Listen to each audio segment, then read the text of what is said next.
Hey there, tonight we're uncovering why being an alchemist in the Renaissance was less about magic and more about dodging explosions in your basement. What you're about to discover might just make you grateful for your day job. If these stories help you unwind, I'd love a quick like or subscribe, but only if they're genuinely working for you. I'm curious where in the world you're listening from, so drop your location and local time in the comments. It's amazing seeing our little community span the globe through these historical tales. Now find your comfort zone, perhaps turn on a fan for that gentle background hum, and let's venture into tonight's story together. Amidst the swirling colors and bustling streets of the Renaissance, there's a peculiar figure hunched over a table, deep in the throes of what he believes is the most important work in the universe. He's an alchemist, and his world is a chaotic cocktail of hope, ambition, and a touch of madness. And let's be honest, it sucked to be him. Here's why. First off, the allure of alchemy wasn't just about turning lead into gold, though that was definitely the headliner. It was about the promise of the philosopher's stone, a mythical substance that could grant eternal life and unlimited wealth. Who wouldn't want that? The Renaissance was a time when Europe was crawling out from under the feudal system and the economy was shifting like tectonic plates.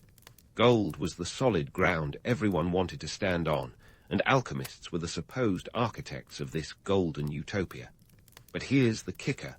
Most of these guys were working on a budget tighter than their doublets. Take Paracelsus, for example. This guy was the rock star of alchemy, blending flamboyant showmanship with a hefty dose of scientific inquiry. Born Theophrastus Bombastus von Hohenheim, try saying that 3 times fast. He was known for his abrasive personality and his tendency to burn books he disagreed with. Not exactly the poster child for scientific collaboration. Paracelsus was a medical maverick, claiming he could cure any illness with his secret formulas. But his methods were as peculiar as his name, involving everything from urine to mercury. Yeah, mercury, because nothing says health like playing with toxic metals. The economic motivations behind alchemy were as vast as the sea and just as treacherous.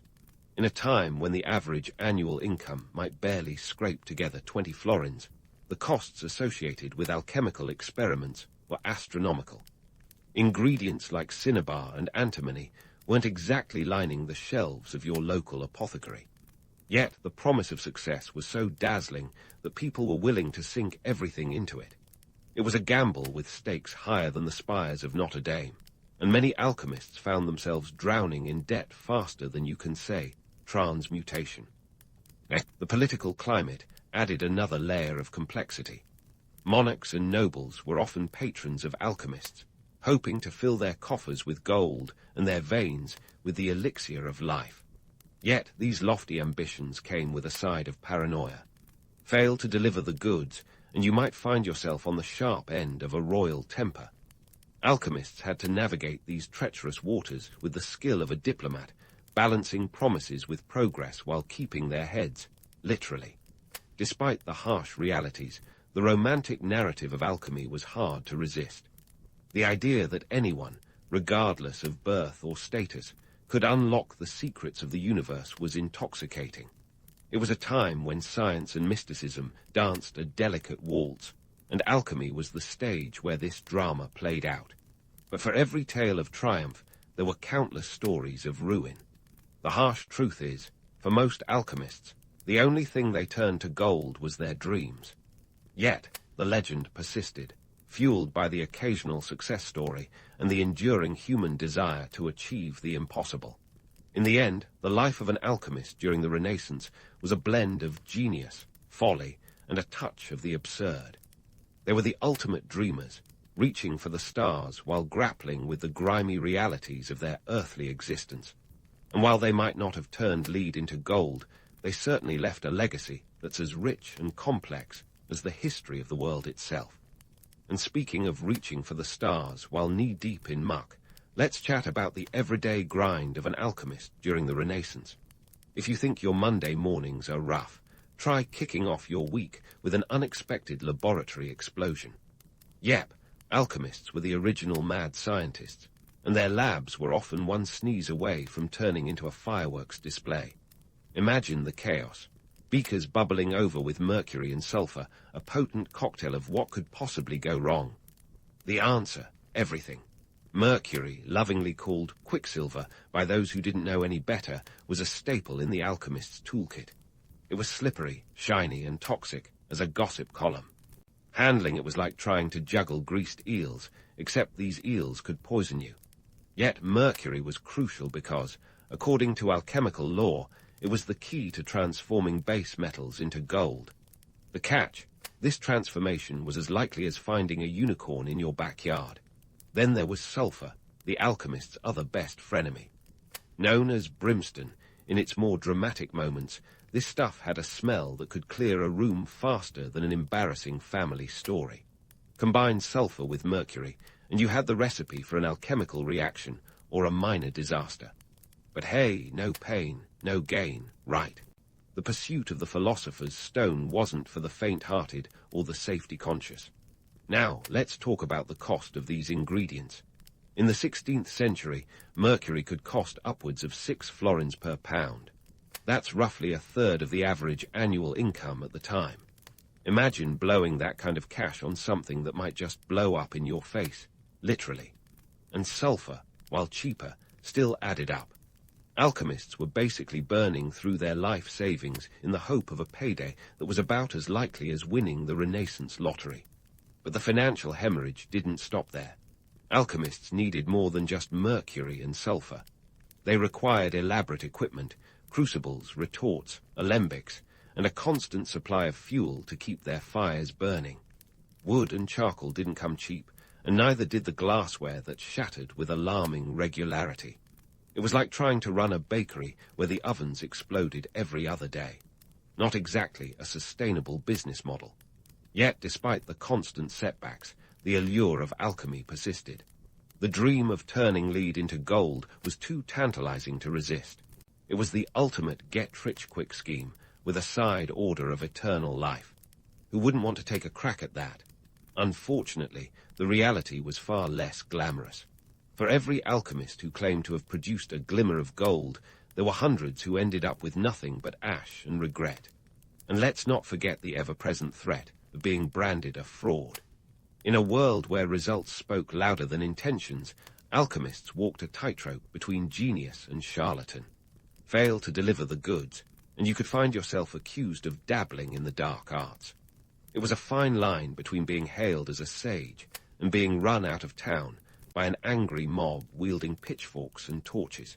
The Renaissance wasn't exactly known for its tolerance of failure.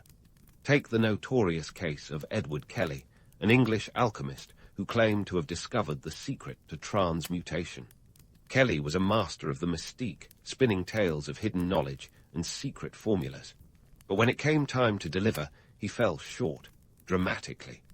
Kelly ended up imprisoned by the Holy Roman Emperor Rudolph II, who was less than thrilled with the lack of golden results. Kelly's story is a cautionary tale of what happened when ambition outpaced ability. These struggles weren't just limited to a few unlucky individuals. They were the norm in the alchemical community. For every Paracelsus making headlines with his bold proclamations, there were legions of lesser-known practitioners toiling away in obscurity. These were the unsung dreamers who poured their lives into the pursuit of a goal that was, quite literally, unattainable. Yet they persisted, driven by a mix of hope, desperation, and a touch of madness. In the end, the life of an alchemist was a curious blend of the ordinary and the extraordinary. It was a world where the mundane reality of shattered glassware and scorched fingertips met the lofty dreams of gold and glory. Despite the odds, alchemists continued to chase their dreams, leaving behind a legacy of both triumph and tragedy. Their failures were as spectacular as their ambitions, and their stories remind us of the timeless human desire to reach for the impossible, even when it means getting burned along the way. Stay tuned, because the alchemical adventure is far from over. We've still got plenty of ground to cover, including the social dynamics of these fascinating figures and the enduring myths that surround their craft. So hold onto your hats, because things are about to get even more intriguing. As we dive deeper into the murky waters of alchemical history, let's talk about the social standing of these would-be wizards. Picture a seesaw wildly swinging between highbrow intellectuals and the kind of village oddball who might sell you snake oil. Alchemists occupied a peculiar niche in Renaissance society, a blend of respected scholars and court jesters. Take the case of John Dee, the English mathematician and alchemist who served as an advisor to Queen Elizabeth I.D., was a man of many talents, dabbling in everything from navigation to astrology. In his day, he was the embodiment of a learned man, a figure who could rub elbows with royalty while calculating the best way to sail to the New World. Yet, despite his prestigious connections, Dee's reputation was a double-edged sword. His fascination with the mystical side of alchemy, spending countless hours attempting to communicate with angels, earned him more than a few raised eyebrows. This duality was a hallmark of the alchemist's life. One minute, they were hailed as geniuses capable of unlocking the universe's deepest secrets. The next, they were a punchline in the local tavern, the subject of jokes about turning chamber pots into gold. It was a precarious balance, one that could tip with the slightest breeze of failure or scandal. Speaking of scandal, let's not forget the infamous trial of Girolamo Segato, an 18th-century Italian who dabbled in alchemy. Segato claimed to have discovered a method to petrify organic matter, turning flesh into stone. Sounds like a delightful party trick, right? But when Segato couldn't, or wouldn't, reveal his secret, his reputation took a nosedive. He went from celebrated genius to an object of suspicion, his credibility crumbling faster than you can say fossilized fraud. And then there's the tale of Michael Sendivogius, a Polish alchemist who for a time found favor with Emperor Rudolf II. Sendivogius was a master of the alchemical dance, using his charm and wit to stay in the emperor's good graces. But when his experiments failed to produce the desired gold, he quickly fell out of favor, illustrating the harsh truth that an alchemist's career was only as secure as their last successful experiment. Political support, or the lack thereof, played a crucial role in the life of an alchemist. Monarchs and nobles were eager to support anyone who might fill their coffers with gold, until, of course, they didn't. The fickle nature of political favor meant that alchemists had to be as adept at courtly intrigue as they were at chemical reactions. One wrong move, and they could find themselves out of a job, or worse. Consider the case of Cornelius Drebbel, a Dutch inventor and alchemist who caught the attention of King James I of England. Drebbel wowed the court with his inventions, like an early air conditioning system and a prototype submarine. His alchemical endeavors, however, were less successful. Despite the king's initial support, Drebbel's inability to produce gold eventually led to his financial ruin. In the cutthroat world of courtly politics, even the most brilliant minds could find themselves outmaneuvered and out of options. These stories highlight the precarious nature of alchemical work. For every alchemist who managed to maintain a semblance of respectability, countless others found themselves mocked, shunned, or worse. The social standing of these figures was as volatile as the substances they worked with, and their fortunes could change as quickly as mercury slipping through their fingers. Yet, despite the ever-present risk of public embarrassment, the allure of alchemy remained strong. The dream of transmutation, the hope of discovering the philosopher's stone, and the promise of eternal life were powerful motivators. Alchemists were driven by a conviction that defied logic and reason, a belief that they were on the brink of a monumental breakthrough. But let's not romanticize this too much. The reality was often far less glamorous. For every alchemist who claimed to have uncovered the secrets of the universe, there were dozens more whose experiments ended in failure and ridicule. They were the original dreamers, reaching for the stars while their feet remained firmly planted in the mud. The eccentricity of alchemists, coupled with their often outlandish claims, made them easy targets for satire and scorn. The public's fascination with these figures was matched only by their skepticism, a dichotomy that ensured alchemists remained both celebrated and derided in equal measure. They were the Renaissance's version of reality TV stars, loved and loathed, often in the same breath. And yet, through it all, alchemists persisted. They weathered the storms of public opinion, navigated the treacherous waters of political intrigue, and continued their quest for the unattainable.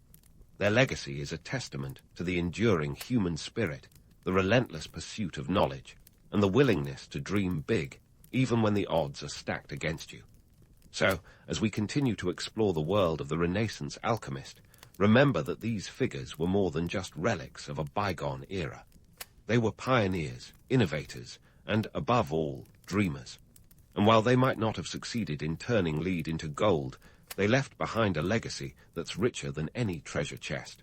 Stay tuned, because the next chapter in this alchemical adventure promises to be just as intriguing. Yet, the notion of alchemists as mystical wizards of the Renaissance persists, stubbornly entrenched in our collective imagination. But let's rip off the gilded mask and take a closer look at the gritty, and often grim, reality behind the legends. Sure, the idea of a wise old sage concocting gold from lead is alluring, like a fairy tale for adults. But here's the truth. The day-to-day life of an alchemist was less about mystical transformations and more about avoiding exploding labs and dodging creditors. For starters, let's chat about the infamous Philippus Aureolus Theophrastus Bombastus von Hohenheim, better known as Paracelsus. His life was a series of contradictions that would make a soap opera look like a documentary. While he made strides in medicine, dismissing traditional Galenic practices and advocating for the use of minerals and chemicals in treatment, his methods were, shall we say, unconventional. Picture a blend of genuine medical insight and a carnival act, with Paracelsus often setting up shop in town squares to perform his cures. His flamboyant style and radical ideas made him both a celebrated healer and a controversial figure, often chased out of towns by those he couldn't win over. And it wasn't just Paracelsus. The alchemical community had its fair share of colourful characters who frequently found themselves in hot water. Take the case of Johann Friedrich Bircher, a German alchemist whose claims of turning lead into gold landed him under house arrest by Augustus the Strong, Elector of Saxony. Bircher's confinement wasn't exactly a spa retreat. He was essentially imprisoned until he could produce results. Spoiler alert, he didn't. Instead, his experiments in porcelain eventually sparked the development of the European porcelain industry, an unexpected twist that didn't save him from Augustus's wrath, but did leave a lasting legacy. The everyday grind for alchemists was fraught with hazards that went beyond the chemical. The lure of secret knowledge and immense wealth attracted not only the curious, but also the cunning. Alchemists had to be wary of frauds and con artists within their own ranks, a problem so widespread it could fill the pages of a Renaissance tabloid. The famous alchemist George Ripley warned of such dangers in his poetic works, where his verses often served as cryptic guides to avoid the pitfalls of deceitful practices.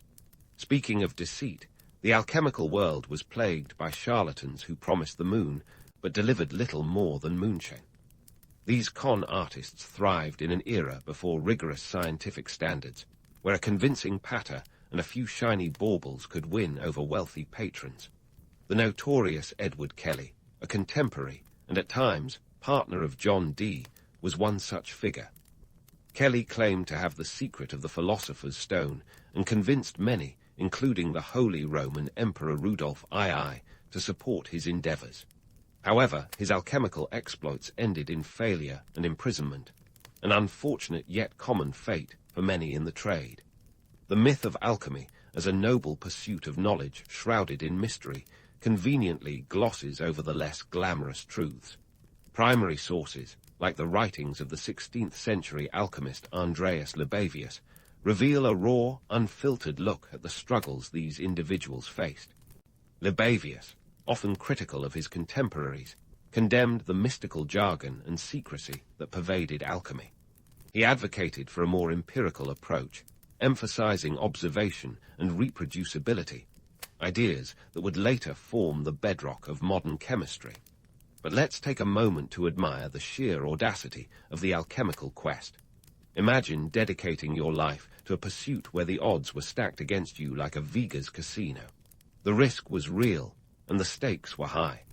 Alchemists were often at the mercy of their patrons, who could be as fickle as a cat on a hot tin roof. Fail to produce results, and you'd find yourself out of favor faster than you could, say, transmute. Socially, the alchemist's position was as precarious as their experiments. Patronage was a double-edged sword. One moment you were the toast of the court, the next, an outcast. Monarchs like James I of England flirted with alchemy, intrigued by its promises but wary of its claims. For alchemists, navigating the whims of royalty was akin to walking a tightrope over a pit of hungry lions. One misstep, and you were done for. Despite these challenges, the alchemical dream endured, fueled by tales of triumph that were often more fiction than fact. The legendary story of Nicolas Flamel, a 14th-century French scribe believed to have discovered the philosopher's stone, is a classic example. His supposed success in achieving immortality and boundless wealth has more to do with later embellishments than historical reality. In truth, Flamel's wealth likely came from savvy investments and his skill as a scribe, not from any mystical stone. So why did the myth of alchemy persist? Perhaps it's because the human spirit is eternally optimistic, always hoping for a miracle just beyond our grasp. Alchemy promised that miracle, a tantalizing mix of science and magic that captured the imagination of generations. Yet, for every alchemist who dared to dream, the harsh reality was a world of danger, deception, and disappointment. The Renaissance alchemist was a peculiar figure, balancing on the razor's edge between enlightenment and folly. Their legacy is a testament to the relentless pursuit of knowledge, no matter how misguided. As we continue to explore their world, we'll uncover more about the alchemical journey, a saga that's as rich in lessons as it is in lore. Stay with us, because the story of alchemy is far from finished, and there's so much more to unravel in this alchemical tapestry. Alchemy's legacy is a curious blend of brilliance and balderdash, a testament to humanity's ceaseless thirst for knowledge, even when the well was dry. On the one hand, you've got the flamboyant failures, the charlatans, and the dreamers who chased the philosopher's stone like it was the holy grail. On the other, you've got the seeds of modern chemistry buried in their dusty tomes and shattered glassware. It's as if these medieval magicians were unwittingly stumbling into the Enlightenment, one sputtering experiment at a time. Let's start by acknowledging the undeniable contributions alchemy made to science. Sure, alchemists might have been chasing unicorns, but in their pursuit, they inadvertently paved the way for some serious scientific breakthroughs. Take Robert Boyle, for instance. Often dubbed the father of modern chemistry, Boyle was deeply influenced by alchemical practices. His seminal work, The Skeptical Chimist, published in 1661, was a game-changer. It challenged the classical elements theory and laid the groundwork for a more empirical approach to chemistry. Boyle's ideas sprouted from the fertile chaos of alchemy, a reminder that even in the murkiest waters, pearls can be found. And let's not forget the alchemist's obsession with distillation and sublimation, processes that would become fundamental in chemistry labs centuries later. These techniques were refined by alchemists who, despite their often misguided goals, were meticulous in their methods. Their relentless tinkering with retorts and alembics, think of them as the Renaissance's version of a Bunsen burner, directly influenced the development of laboratory equipment and techniques. It's almost as if they were the precursors to today's mad scientists, minus the lab coats and safety goggles. Now, let's talk about that shiny, mythical MacGuffin, the philosopher's stone. This legendary substance was supposed to turn base metals into gold and grant eternal life, a sort of ultimate cheat code for reality. But here's the kicker. The stone was more than just a fantastical plot device. It represented the ultimate symbol of transformation, a metaphor for the alchemist's deeper quest to understand the universe's fundamental nature. In chasing this dream, they mirrored humanity's perpetual pursuit of knowledge, a quest as old as time itself. The stone was both a literal and allegorical pursuit, promising riches and enlightenment, a tantalizing blend of material and spiritual fulfillment. Yet, for all their ambition, alchemists often found themselves tangled in a web of contradictions. their pursuit of the mystical was grounded in practical experimentation, a bizarre dance between fantasy and reality that sometimes led to genuine discoveries. While most alchemists never found the elusive stone, their experiments with alloys, dyes, and medicines often yielded valuable insights. These unintended side effects of their grander ambitions reveal a universal truth. Sometimes, the journey is more important than the destination. Economically speaking, alchemy was a bit like playing the stock market with a blindfold. The promise of transmuting lead into gold was immensely appealing in a world where wealth meant power. But the financial reality was often grim. The costs of alchemical ingredients and equipment were astronomical, with substances like mercury and antimony demanding a hefty premium. Toss in the expense of maintaining a laboratory, and you've got a recipe for financial disaster. Alchemy was an investment with almost guaranteed losses, yet the allure of potential success kept the money flowing like quicksilver. Socially, alchemists were perennial outsiders, straddling the line between respected scholars and mystical madmen. They were the original fringe scientists, their ideas both embraced and ridiculed by society. This duality is perhaps best exemplified by Isaac Newton. Yes, the same Newton who gave us gravity and calculus. He was also a closet alchemist, spending years poring over alchemical texts and conducting secretive experiments. His fascination with alchemy may seem bizarre to us now, but it highlights how deeply intertwined alchemical thought was with the scientific revolution. Newton's work reminds us that even the most rational minds can be captivated by the allure of the mystical. Politically, alchemy was a double-edged sword. Monarchs and nobles were eager to back alchemists, hoping to fill their treasuries with gold. Yet, the fickle nature of royal favor meant that alchemists had to navigate a perilous landscape. Fail to deliver, and the consequences could be dire. This precarious balance is best illustrated by the fate of Michael Sendivogius. Despite initial success at court, his fortunes waned when he couldn't produce the promised gold, illustrating the perilous tightrope alchemists walked. In the end, the quest for the philosopher's stone was a grand illusion, a testament to the power of human imagination. Alchemy's blend of science, mysticism, and sheer audacity made it a fascinating chapter in history, one that continues to captivate our imagination. It was a world where the impossible seemed tantalizingly close, where dreamers dared to reach for the stars while standing on the edge of a precipice. Alchemy's legacy is one of paradoxes and potential. It was a flawed endeavor, yet it sowed the seeds of modern scientific thought. Its practitioners were both visionaries and fools, their work a testament to humanity's boundless curiosity. Alchemy reminds us that progress often arises from the ashes of failure, that the pursuit of knowledge is a journey filled with both folly and brilliance. So, as we close this chapter on the alchemists of the Renaissance, let's tip our hats to these intrepid souls.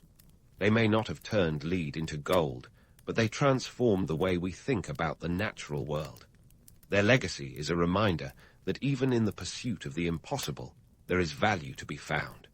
In a world constantly seeking answers, alchemy remains a symbol of humanity's eternal quest for understanding, a flawed yet fascinating endeavor that continues to inspire and intrigue. And that, my friends, is the real magic of alchemy. Eleanor of Aquitaine wasn't just a queen. She was medieval royalty turned rock star. Born around 1122 in a region that was basically the Beverly Hills of the Middle Ages, Eleanor hailed from Aquitaine, a land dripping in wealth, culture, and more vineyards than you could shake a goblet at. A place where troubadours sang tales of courtly love and knights strutted around like they were the original boy bands. Eleanor wasn't one to settle for the role of damsel in distress. No, she had bigger plans, and those plans started rolling when she was barely out of her teens. At the tender age of 15, Eleanor was thrust onto the political chessboard of Europe, becoming the Queen of France through her marriage to Louis VII. Now, Louis was no Casanova. If anything, he was more of a monastic monk than a monarch, a guy who preferred prayer over parties. The marriage was less about romance and more about strategic alliances, like a medieval version of Game of Thrones minus the dragons. In 1137, as they sealed their union, the combined territories of Aquitaine and France made them the power couple of the century, controlling lands that stretched across hundreds of miles, from the Pyrenees to the English Channel. But let's not kid ourselves. Eleanor and Louis were as compatible as oil and water. While Louis was busy clearing his schedule for church services, Eleanor had her sights set on more worldly pursuits. Their honeymoon phase, if you could call it that, was cut short when they were roped into the Second Crusade in 1147. This was the medieval equivalent of a disastrous couple's retreat, filled with more drama than a soap opera. Eleanor, with her entourage of knights and ladies, embarked on this so-called holy mission. Picture her leading a cavalcade that resembled a medieval fashion show more than a military campaign. Instead of the Crusaders' typical armor and grit, Eleanor's crew was decked out in finery that would have made any Paris runway jealous. It said that she and her ladies even dressed as Amazons, which might sound empowering, but probably didn't help their standing with the hard-nosed military types. Now, Eleanor's antics on the crusade were the stuff of legend. She demanded a say in military decisions, which was about as welcome as a peacock at a pigeon race. Her boldness didn't sit well with the other male leaders, who were more accustomed to women knitting chainmail than dictating battle strategies. Oh, and there's the small matter of her rumored affair with her uncle, Raymond of Antioch. Yep, you heard that right, which only added fuel to the fiery whispers among the Crusaders. After a crusade filled with ill-fated battles and Eleanor's less-than-diplomatic escapades, she returned to France with Louis, their marriage hanging by a thread thinner than a lute string. By 1152, the annulment was official, citing their distant kinship as the reason. Sure, let's go with that. In reality, it was more likely Eleanor's ambition and Louis's lack of it that couldn't coexist under one crown. Yet Eleanor didn't spend much time moping around. She was quickly snapped up by Henry Plantagenet, soon to be Henry II of England. Well, snapped up might be an understatement. She married him 8 weeks after her annulment, a move faster than a medieval Tinder date. This marriage was a powerhouse union, creating an empire that spanned from Scotland to the Pyrenees, making them the ultimate medieval power couple. Eleanor's early life was a whirlwind of politics, power plays, and a touch of scandal. She wasn't just a queen, she was a force of nature, challenging the gender norms of her time with a smirk and a crown. Her story is a testament to ambition, resilience, and a penchant for the dramatic, qualities that would shape the course of European history. And that, my friends, was just the beginning of Eleanor's saga. Stay tuned for more of her royal escapades, where the stakes get higher, the politics murkier, and Eleanor's influence more profound. Eleanor's story doesn't hit pause after her annulment from Louis VII. It shifts gears into overdrive. Talk about a plot twist worthy of a medieval soap opera. In a move that would make even the quickest rebound look like a slow burn, Eleanor married Henry Plantagenet just 8 weeks post-annulment. This wasn't just any marriage. It was the medieval equivalent of merging 2 corporate titans. We're talking about a power couple whose collective lands spanned from the highlands of Scotland to the sun-kissed vineyards of Aquitaine. Their empire was so vast that even today's Google Maps would have a hard time keeping up.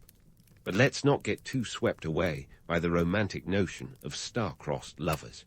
This was less of a fairy tale and more of a calculated power play, with geographical stakes that would make a seasoned poker player sweat. Eleanor wasn't just adding England to her resume. She was fortifying her position in a male-dominated world where a woman's power was often as unstable as a stack of Jenga blocks in an earthquake. Now, Henry II wasn't exactly a pushover.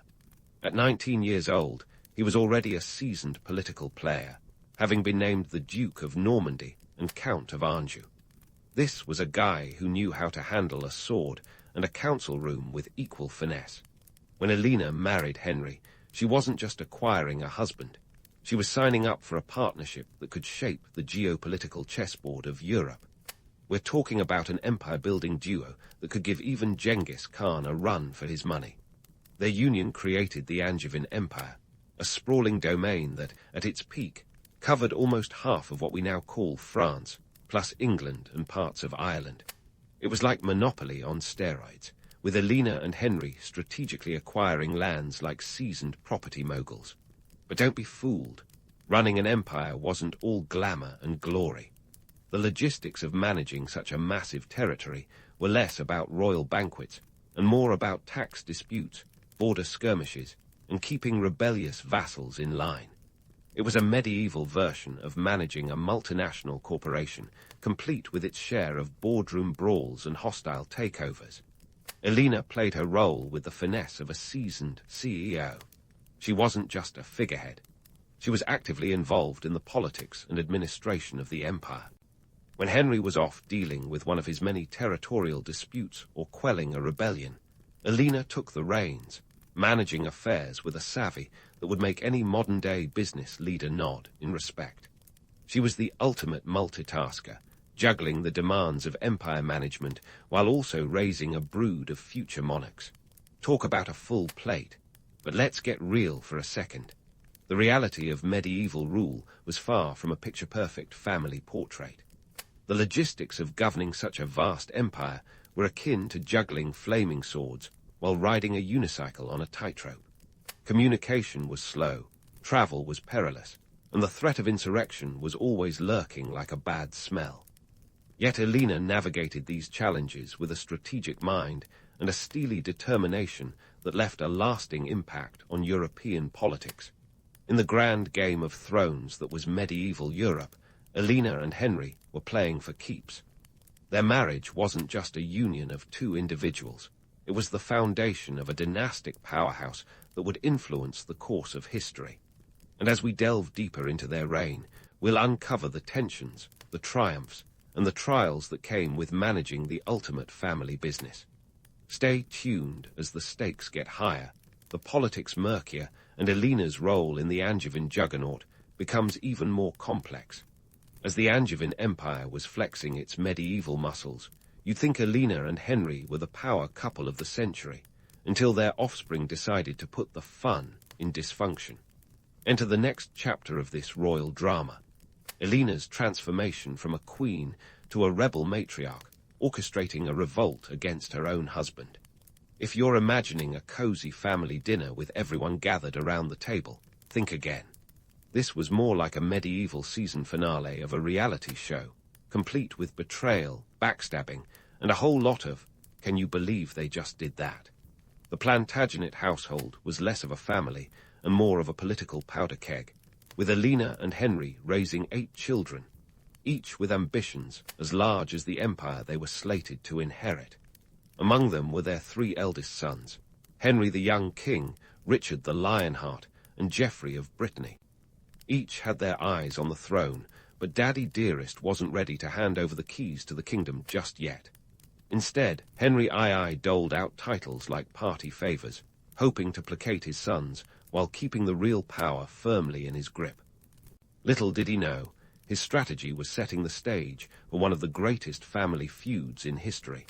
By 1173, tensions had boiled over. Henry the young king felt more like a king in name than in power. Richard was eager to prove his mettle beyond his mother's shadow. And Geoffrey was as ambitious as they come, with a penchant for playing both sides. Add Eleanor to this volatile mix, and you've got yourself a recipe for rebellion. Oh, and did I mention Eleanor's knack for political strategy? She wasn't about to sit idly by while her sons squabbled over table scraps. With the precision of a seasoned chess master, Eleanor began orchestrating a revolt against Henry II. The plan: unite her sons and pit them against their father, hoping to carve out real power for her boys and by extension herself. It was a high-stakes maneuver, with Eleanor reaching out to the King of France, Louis VII, yes, her ex-husband, for support.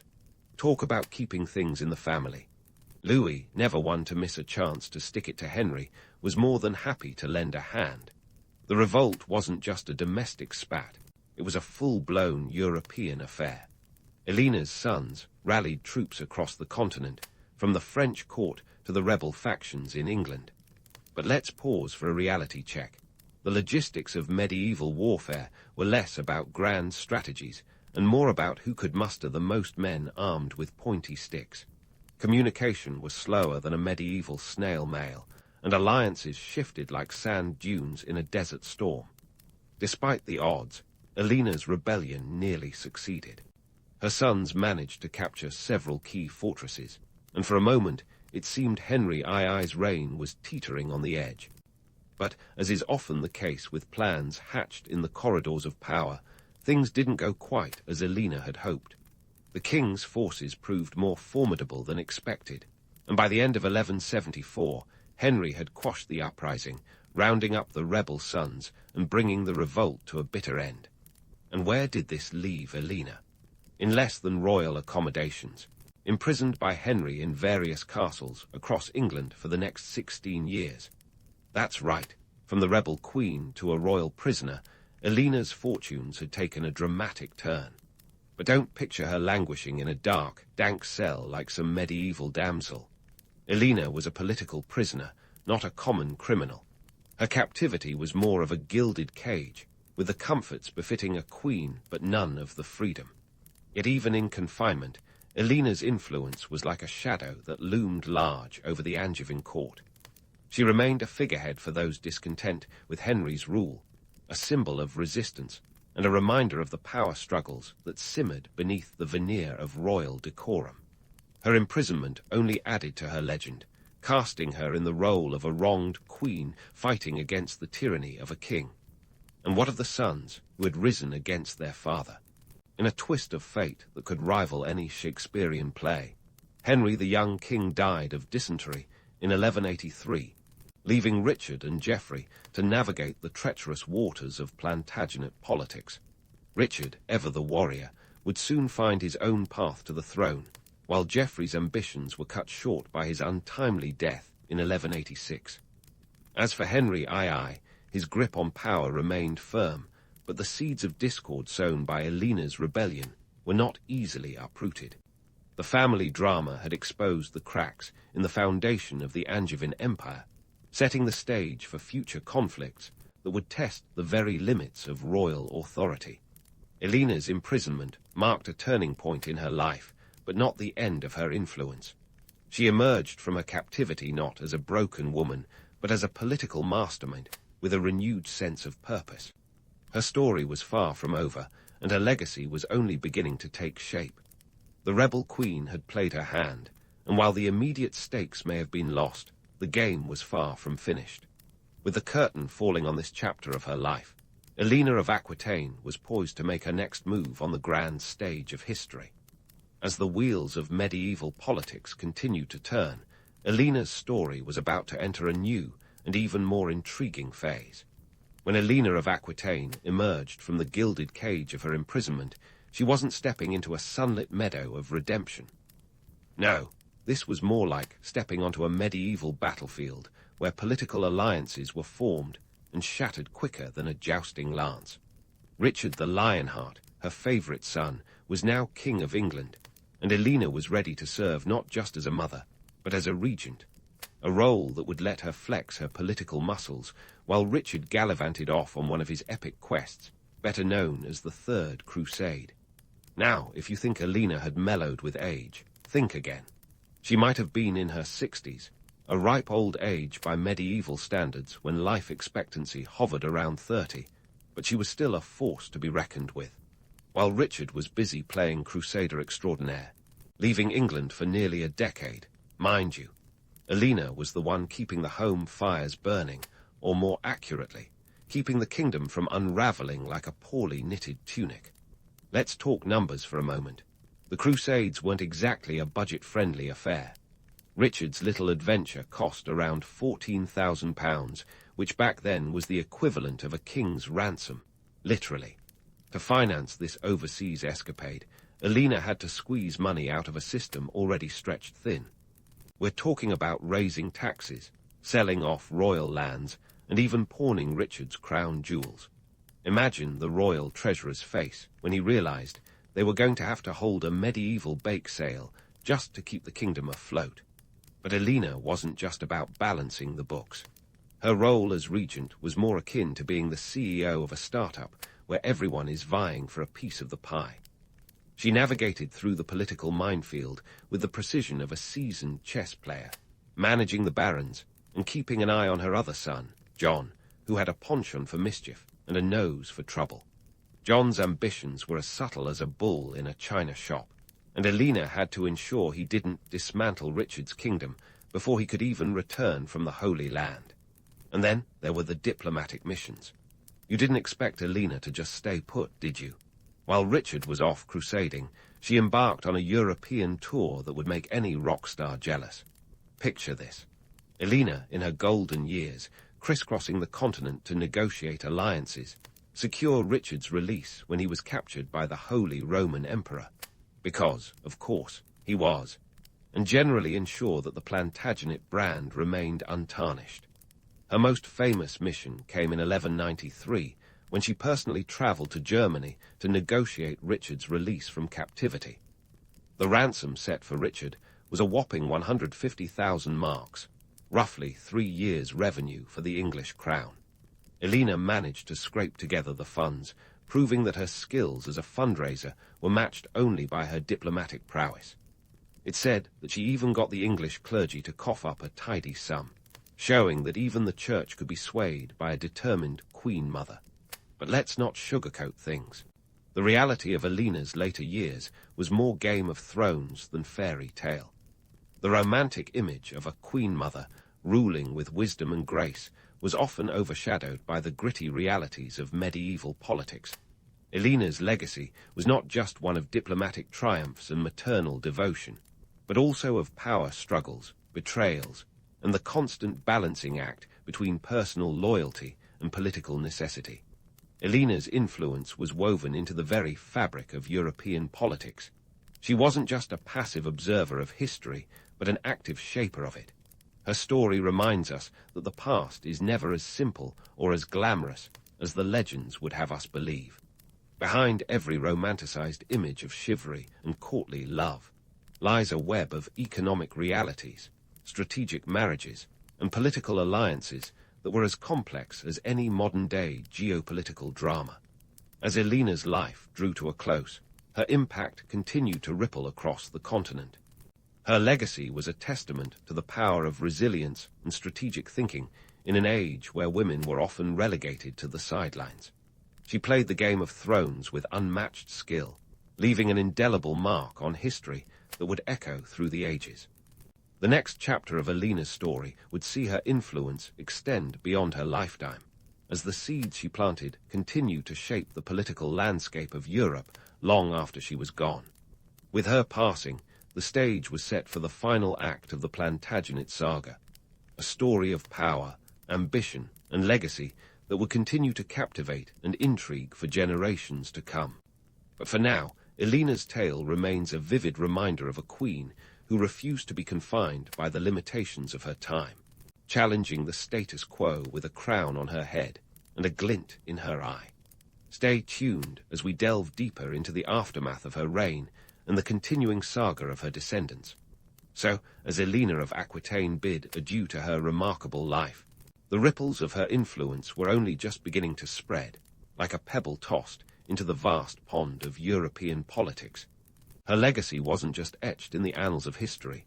It blazed like a medieval torch, lighting the way for future generations. Let's unpack this enduring impact, shall we? First, let's get one thing straight. Eleanor wasn't just another queen consort lounging in her royal regalia. She was a political powerhouse, a veritable whirlwind of wit, strategy, and, dare I say, a dash of medieval sass. Her union with Henry II didn't just give us the Angevin Empire, a geographical behemoth stretching from Scotland to the Pyrenees. It set the stage for the future of European international relations. And while their marriage may have been more rocky than romantic, it was Eleanor's strategic acumen that kept the empire's wheels turning, even when the royal family dynamics were more dysfunctional than a Shakespearean tragedy. Now let's talk myths. Because, of course, Eleanor's story has been romanticized more times than a Hollywood remake of a classic film. The legend of Eleanor is often bathed in the soft glow of chivalry and courtly love, with troubadours singing her praises as the ultimate queen of hearts. But let's not get carried away with the fairy tale version. While Eleanor was certainly a patron of the arts, her life was more about political maneuvering than moonlit serenades. She was a strategic genius in a world where women were often expected to be neither seen nor heard. Her patronage helped to define the cultural landscape of the time, fostering the development of courtly love literature. But this was all part of a broader strategy to consolidate her power and influence. And speaking of influence, Eleanor's impact on the political landscape was nothing short of revolutionary. She was the mother of two kings, Richard the Lionheart and King John, and her guidance was pivotal in shaping their reigns. Richard, the famed Crusader king, was heavily influenced by his mother's political nous and diplomatic prowess. As for John, well, let's just say he inherited more of Eleanor's rebellious spirit than her strategic acumen, leading to the little debacle known as the signing of the Magna Carta. But that's a tale for another day. Eleanor's legacy was also felt in the shifting power dynamics of the time. She championed the notion that women could hold power and wield it effectively, planting the seeds for future queens who would rule in their own right. In a world where women were often relegated to the sidelines, Eleanor was center stage, proving that the crown wasn't just a decorative headpiece, but a symbol of authority and influence. Now, let's debunk another myth. The idea that Eleanor's influence was purely a product of her noble birth and marriages.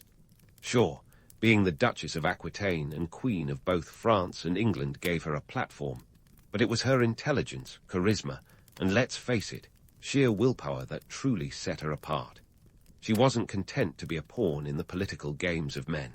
She carved out her own role, reshaping the rules as she saw fit.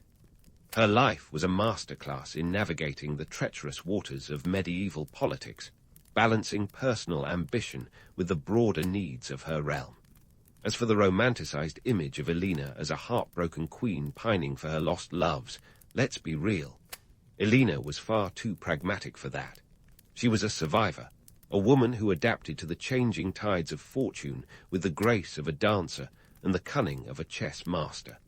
Her story is less about tragic love and more about the triumph of intellect and strategy in a world that was often brutal and unforgiving.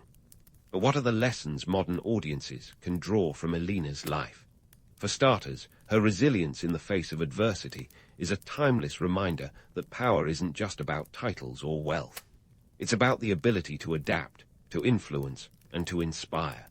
Eleanor's life teaches us that leadership is about more than just holding a position. It's about making a difference, about leaving a legacy that resonates through the ages. And let's not forget her indomitable spirit. Eleanor of Aquitaine was a woman who refused to be defined by the limitations of her time. She challenged conventions, broke barriers, and did it all with a regal confidence that would make even the most seasoned monarch blush. Her life was a tapestry of triumphs and trials, woven together with threads of ambition, intelligence, and a flair for the dramatic. In the end, Eleanor's story is a testament to the enduring power of a determined individual to shape the course of history. Her legacy is a reminder that the past is not just a series of dates and events, but a living, breathing narrative shaped by the people who dared to defy the odds. So, as we close the book on Eleanor of Aquitaine, let's raise a goblet in her honor, a toast to a queen who transcended the constraints of her era, leaving an indelible mark on the world she helped to shape. And with that, dear listener, we bid farewell to one of the most fascinating figures of the medieval world, whose story continues to captivate and inspire, even in the modern age. Eleanor of Aquitaine, the queen who refused to be forgotten.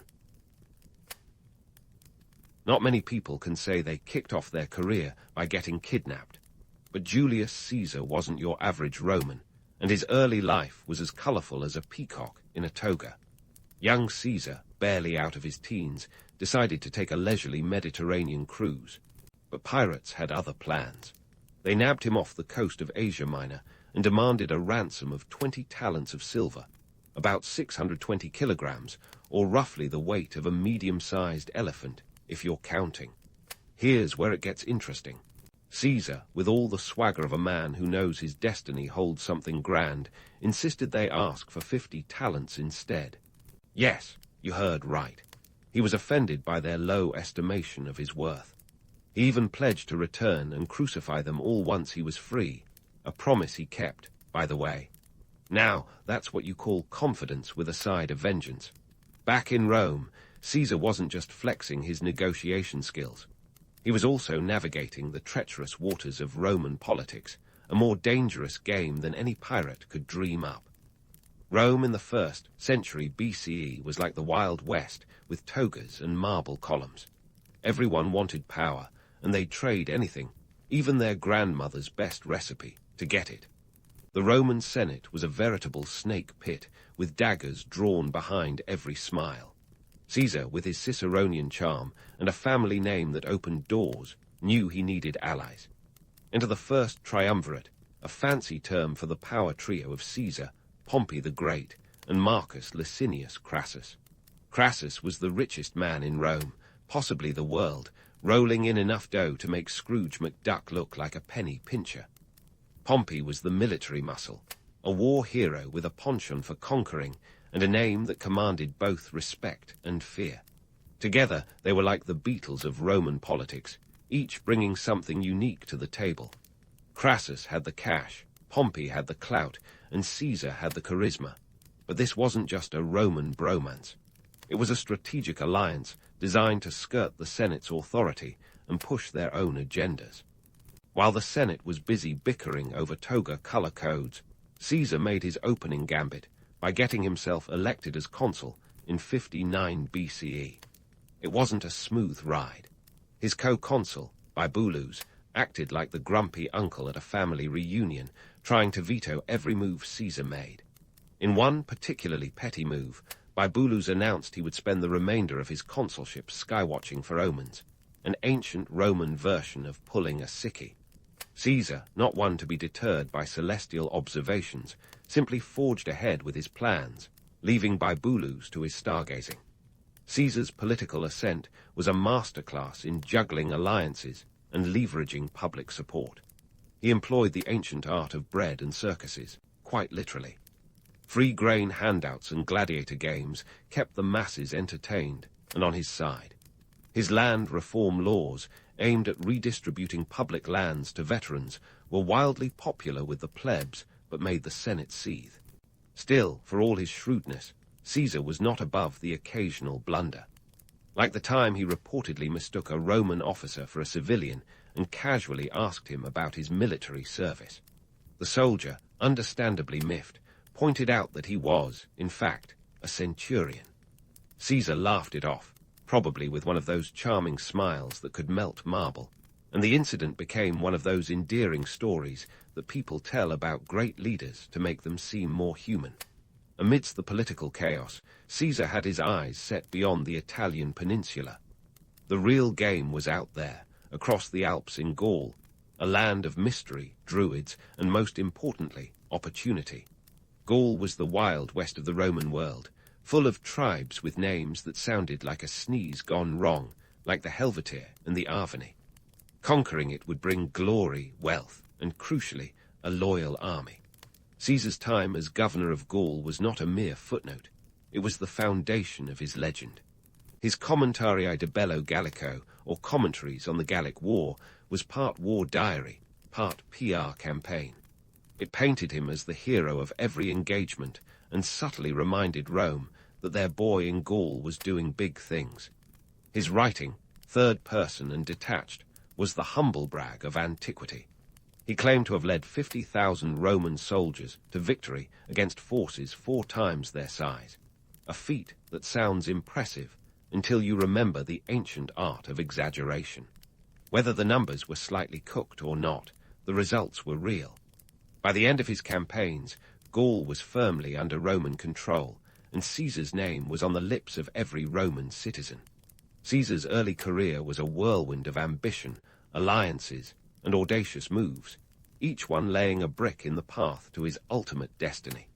He was a man who knew how to play the long game, setting the stage for his future conquests with the precision of a master strategist. But as any poker player will tell you, playing the game well is only part of the story. Knowing when to hold 'em and when to fold 'em is what separates the legends from the losers. And Caesar, well, he had no intention of folding anytime soon. Caesar was not one to rest on the laurels of his youthful high seas adventures or his political gymnastics in Rome. With Gaul now squarely in his crosshairs, he set about orchestrating a series of military maneuvers that would make even the most seasoned generals break a sweat. We're talking about an area roughly the size of France, packed with tribes who had as much fondness for Roman rule as cats do for water. The Gallic Wars were Caesar's magnum opus, and he approached them with the flair of a maestro conducting a symphony. If that symphony involved a lot of shouting, marching, and the occasional stabbing. He kicked things off in 58 BCE, with the Helvetii tribe serving as the opening act. These folks decided they wanted a change of scenery, planning to migrate en masse across Roman territory. Caesar, seeing both a threat and an opportunity, swooped in like a strategic hawk. He blocked their path at the Saône River, and after a series of engagements, sent them packing back to their original stomping grounds. But Caesar's genius wasn't just in battlefield theatrics. It was in logistics. Imagine trying to feed, clothe, and direct around 50,000 soldiers across a landscape that was more forest than freeway. Caesar understood the importance of supply lines, the ancient world's version of Amazon Prime, and ensured his troops were well fed and well armed. His success hinged on a well-oiled supply chain, supported by the local grain, livestock, and the occasional donation from conquered tribes. Now let's talk about Alesia, a battle that deserves its own miniseries. In 52 BCE, Caesar faced off against the Gallic chieftain Vercingetorix, a man with a name as imposing as his presence. Vercingetorix, realizing that a head-on clash with the Romans was a recipe for disaster, holed up in the fortified city of Alesia. Caesar, undeterred, decided to lay siege. His forces built a series of fortifications around the city. Imagine a Roman version of the Great Wall, but with more spears and fewer tourists. This double ring of fortifications was a stroke of brilliance. The inner wall kept the Gauls in, while the outer wall fended off any reinforcements. The siege of Alesia wasn't just a test of military might, it was a psychological chess match. Caesar's troops were outnumbered, and the Gallic reinforcements were on their way. But Caesar knew that patience was a virtue, and sometimes so was starvation. The trapped Gauls, running low on supplies, were eventually forced to surrender. This win was a masterclass in Roman determination and engineering.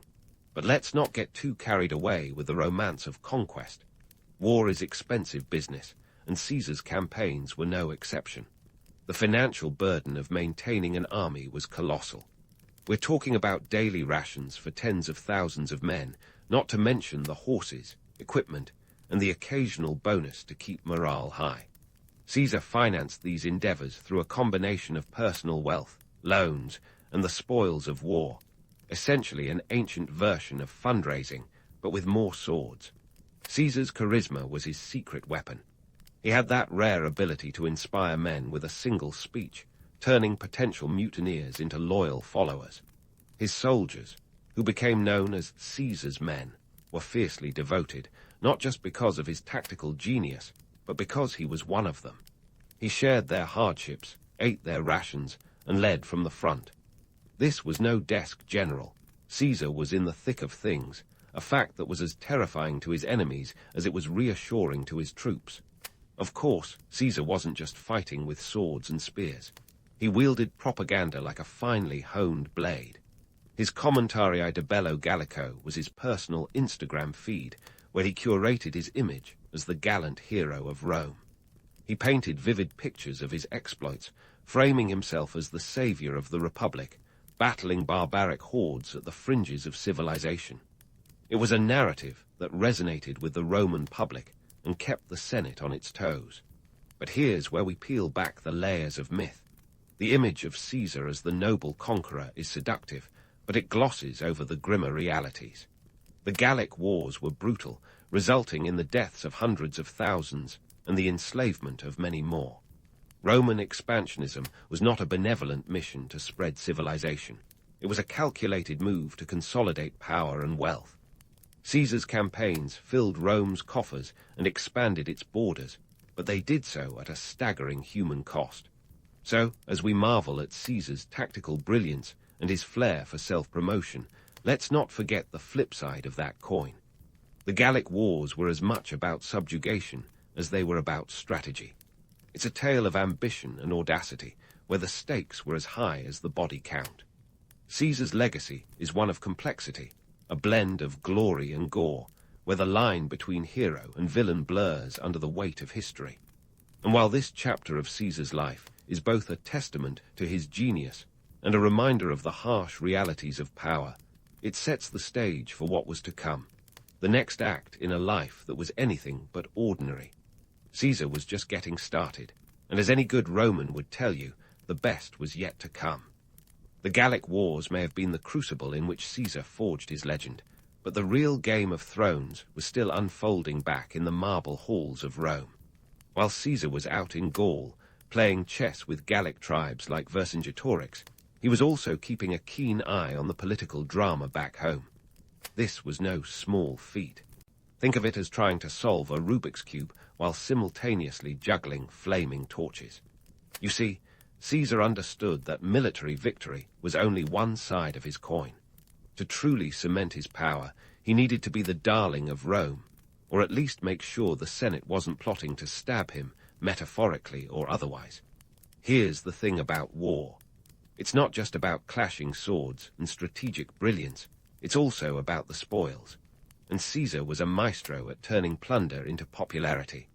The booty from Gaul wasn't just lining his pockets, it was a political tool, a way to buy influence in the Roman corridors of power.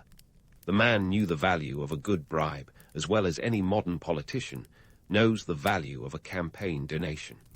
We're talking about hundreds of thousands of sesterces flowing into Rome, enough to finance public works, games, and the kind of bread and circus events that would make even the most apathetic Roman citizen take notice.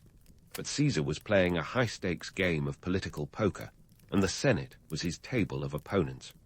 The old guard in their togas were increasingly jittery about Caesar's soaring popularity and the loyal army at his disposal. They could see the writing on the wall, or perhaps the graffiti on the forum, and it spelled out ambition in bold letters. Caesar was extending his shadow over Rome, and the Senate wasn't exactly thrilled about it. They were like a pack of wolves, sniffing out the scent of a rival alpha in their midst.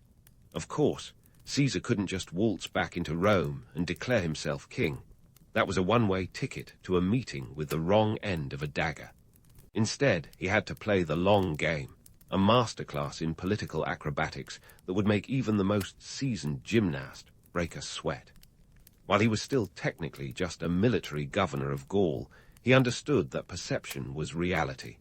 And let's be honest, the line between a hero and a tyrant is often drawn with the ink of public opinion. The Senate, for their part, was a mixed bag of grudging admiration and outright hostility. Some senators were swayed by Caesar's largesse, while others saw him as a threat to the Republic's delicate balance of power.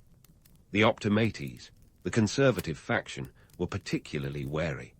They whispered about Caesar's ambitions and plotted in the shadows, fearing that his rise would spell the end of their influence. But Caesar, ever the savvy politician, knew how to keep them off balance.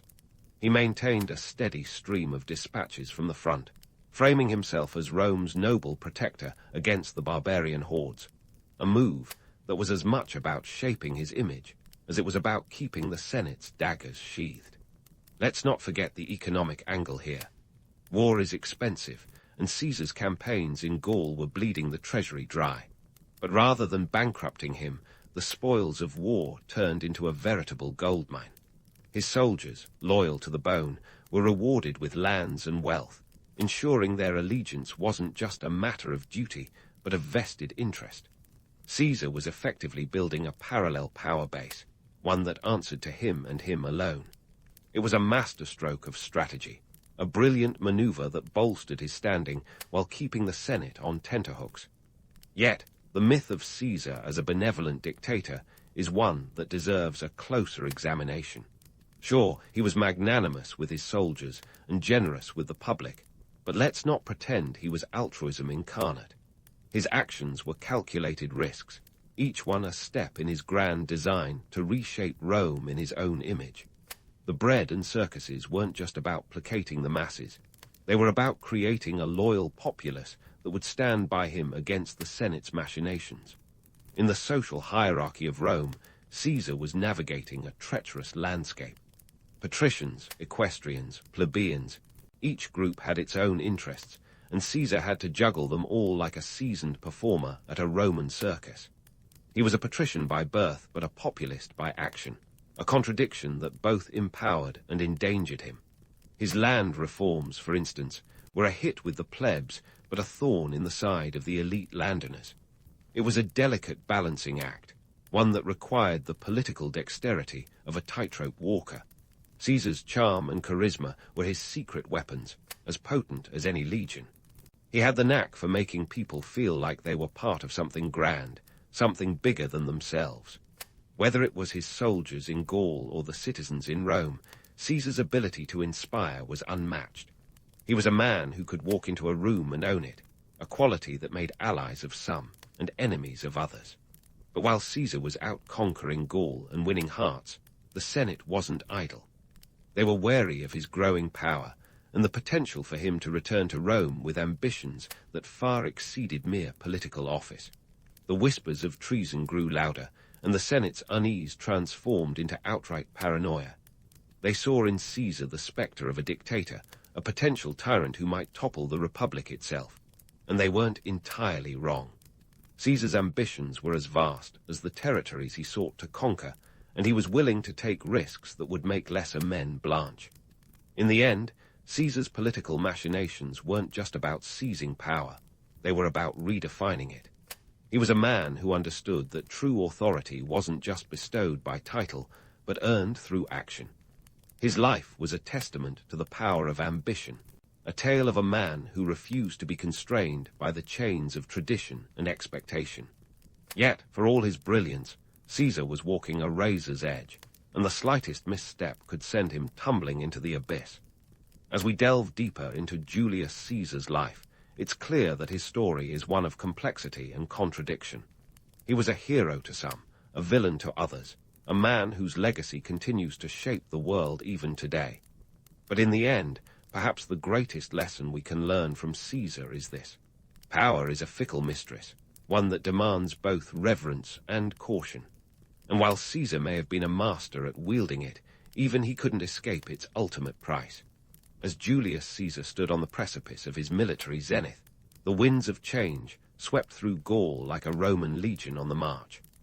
By 51 BCE, the Gallic wars were barreling toward their crescendo, with Caesar poised to tie up the last rebellious strands like a general with a penchant for neatness. But even for a man who seemed to have Fortuna's number on speed dial, consolidating power was no leisurely stroll through the Forum. This was a high-stakes game of political chess, and Caesar was determined to checkmate his opponents before they even saw the board. Let's rewind to the aftermath of Alesia. Fresh off his greatest triumph, Caesar was busy mopping up the last pockets of Gallic resistance. His campaigns stretched the Roman Empire's boundaries further than a toga at a particularly boisterous bacchanal.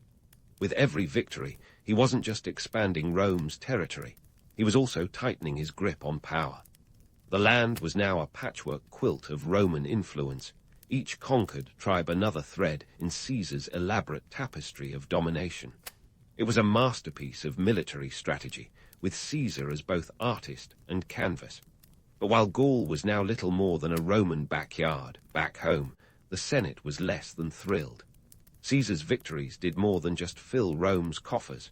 They inflated his ego, and more importantly, the size of his loyal army. The Senate saw him as a looming thundercloud on the horizon, ready to unleash a deluge of ambition. They knew that a general with the love of his troops and the riches of a continent could turn dreams of grandeur into reality faster than you can say, et tu, brute. So how did Caesar transform himself from a successful general to a political juggernaut? Simple, he knew that power was like a great Roman feast, best served in abundance. It wasn't enough to conquer Gaul, he had to conquer hearts and minds as well. He ensured his legionaries were rewarded handsomely, not just with plunder, but with promises of land and citizenship. This wasn't just a reward for loyalty, it was a down payment on future allegiance. Caesar wasn't just buying friends, he was buying the foundation of his power. Yet, the Senate wasn't about to sit idly by while Caesar consolidated his empire. They were as jittery as a toga-clad toddler at a gladiator match. The Optimates, the Senate's conservative stalwarts, whispered of his growing ambitions and conspired to clip his wings before he could soar too high. They feared Caesar's next move wasn't another conquest but a coup. And to be fair, with his track record, who could blame them? The political tension was as thick as a Roman stew, and Caesar was caught in the simmering pot. He was locked in a delicate dance with the Senate, one misstep away from disaster. His governorship was nearing its end, and the Senate, seeing an opportunity to reel him in, ordered him to disband his army and return to Rome as a private citizen. But Caesar, ever the gambler, had other ideas. He wasn't about to hand over his hardened power without a fight, or at least a clever maneuver. Enter the Rubicon, that famous river that would go down in history as the world's most consequential wade. Crossing it meant defying the Senate's orders, a declaration of war against the very institution he sought to lead. It was a move so audacious, so dripping with hubris, it would make even the boldest dictator take a step back. But for Caesar, it was a calculated risk, a roll of the dice weighted by destiny and desperation. On January 10, 49 BCE, Caesar made his move. With his loyal 13th Legion at his side, he crossed the Rubicon, famously declaring, "Alia iacta est," the die is cast. This wasn't just a military maneuver, it was a seismic shift in Roman politics. The Republic trembled as Caesar plunged the dagger of civil war into its heart. The Senate, blindsided by his audacity, scrambled to respond, but the game was already in motion. Caesar's march on Rome wasn't just a military campaign, it was a masterclass in psychological warfare. He knew that speed and surprise were his greatest allies. He stormed through Italy, capturing towns at a pace that left his enemies reeling. His reputation preceded him like a herald with a megaphone, and many towns surrendered without a fight, their inhabitants more terrified of Caesar's wrath than the Senate's retribution. The economic ramifications of Caesar's conquests were profound. The wealth of Gaul, now securely under Roman control, flowed back to the capital like a golden river. This influx of resources bolstered Rome's economy and fueled Caesar's political machine. Public works projects boomed, and the city's infrastructure expanded, a testament to Caesar's vision of a Rome that was as grand as his ambitions. Yet, for all the prosperity his victories brought, they also sowed the seeds of resentment among those who saw him as a tyrant in the making. But let's not get swept away by the romance of it all. Caesar's triumphs came at a heavy cost, both in human lives and political stability. The Gallic Wars claimed hundreds of thousands of lives, and the Civil War threatened to tear the Republic apart. The burden of leadership weighed heavily on Caesar's shoulders, a crown of thorns as much as of laurel. He was a man driven by an insatiable hunger for power, yet haunted by the spectre of his own mortality. His ambition was a double-edged sword, as likely to cut him down as to elevate him to greatness. As Caesar's legions approached Rome, he knew that his next steps would define not just his legacy, but the future of the Republic.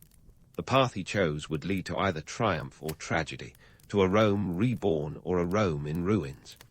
The stakes were as high as the expectations, and Caesar was ready to meet them head-on, armed with the conviction that history awaited his command. The endgame of Caesar's Gallic campaigns was more than a military victory. It was a turning point in the annals of Rome. It was a testament to the power of one man's ambition and the lengths to which he would go to achieve it. Yet, as we peel back the layers of myth and legend, we're left with the gritty realities of leadership. A reminder that even the greatest of men are bound by the same frailties and flaws that define us all. And as Caesar's story unfolds, we're left to wonder, Was he a hero who reshaped Rome for the better, or a tyrant whose ambition knew no bounds?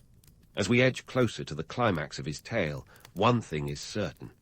The die is well and truly cast. Now, with the die cast, Caesar's march on Rome wasn't just a political maneuver. It was a seismic shockwave that rattled the very core of the Roman Republic. Picture the scene. Caesar, with his battle-hardened legions, advancing southward like a force of nature, while the Senate quivered like a toga-clad Jenga tower on the verge of collapse. His audacious crossing of the Rubicon set off the Roman Civil War, a series of military skirmishes that would decide the fate of the Republic. Caesar's campaign was a textbook lesson in speed and strategy. He knew that hesitation was the enemy of victory, so he moved with the urgency of a man whose ambitions were on the clock. His swift capture of key Italian cities turned the tables on a Senate caught flat-footed, scrambling to consolidate their own power.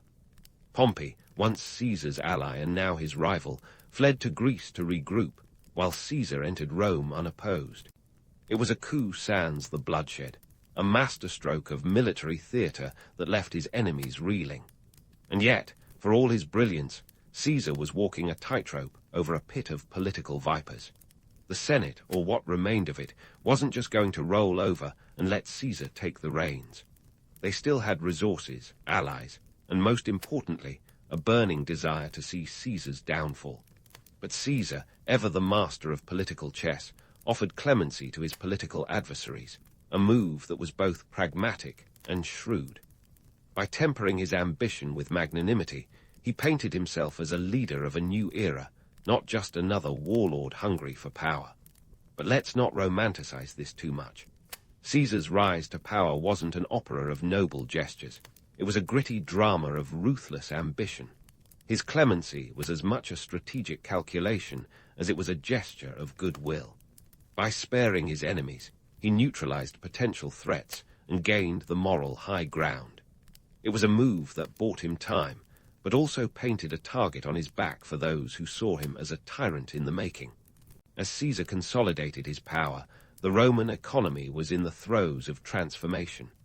The loot from his conquests poured into Rome, financing infrastructure projects that reshaped the city. Roads, aqueducts, and grand public buildings sprouted like mushrooms after a spring rain, each one a testament to Caesar's vision of a Rome that was as grand on the outside as his ambitions were on the inside. Yet the economic boom was a double-edged sword. While it enriched the city and its elite, it also widened the gap between the haves and the have-nots, sowing seeds of resentment among the plebeians. By 45 BCE, Caesar had amassed an unprecedented level of power, crowned not with a diadem, but with the title of Dictator Perpetuo, dictator for life. But here's the rub. The Romans were fiercely protective of their republic, and the spectre of kingship didn't sit well. Caesar's reforms were sweeping, from the Julian calendar, yes, the one that finally sorted out Rome's calendar chaos, to the expansion of citizenship to far-flung territories. He was a visionary, but his vision often collided with the Senate's deep-seated fears of autocracy.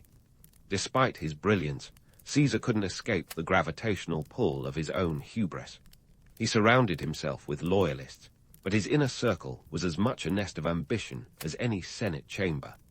Even his closest allies whispered of his growing arrogance, a trait that would ultimately prove his undoing. His public rejection of the crown offered by Mark Antony during the Lupercalia festival was a theatrical gesture, but it failed to quell the whispers of monarchy. To the Optimates, he was no longer just a dictator. He was a king in all but name, and that was a red line they couldn't tolerate. And so the knives were drawn, literally. The Ides of March, 44 BCE, would go down as one of history's most infamous betrayals.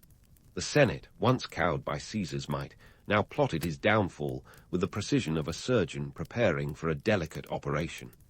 The conspirators, including Brutus and Cassius, men whom Caesar considered allies, saw themselves as saviors of the Republic, ready to sacrifice one man to save a nation.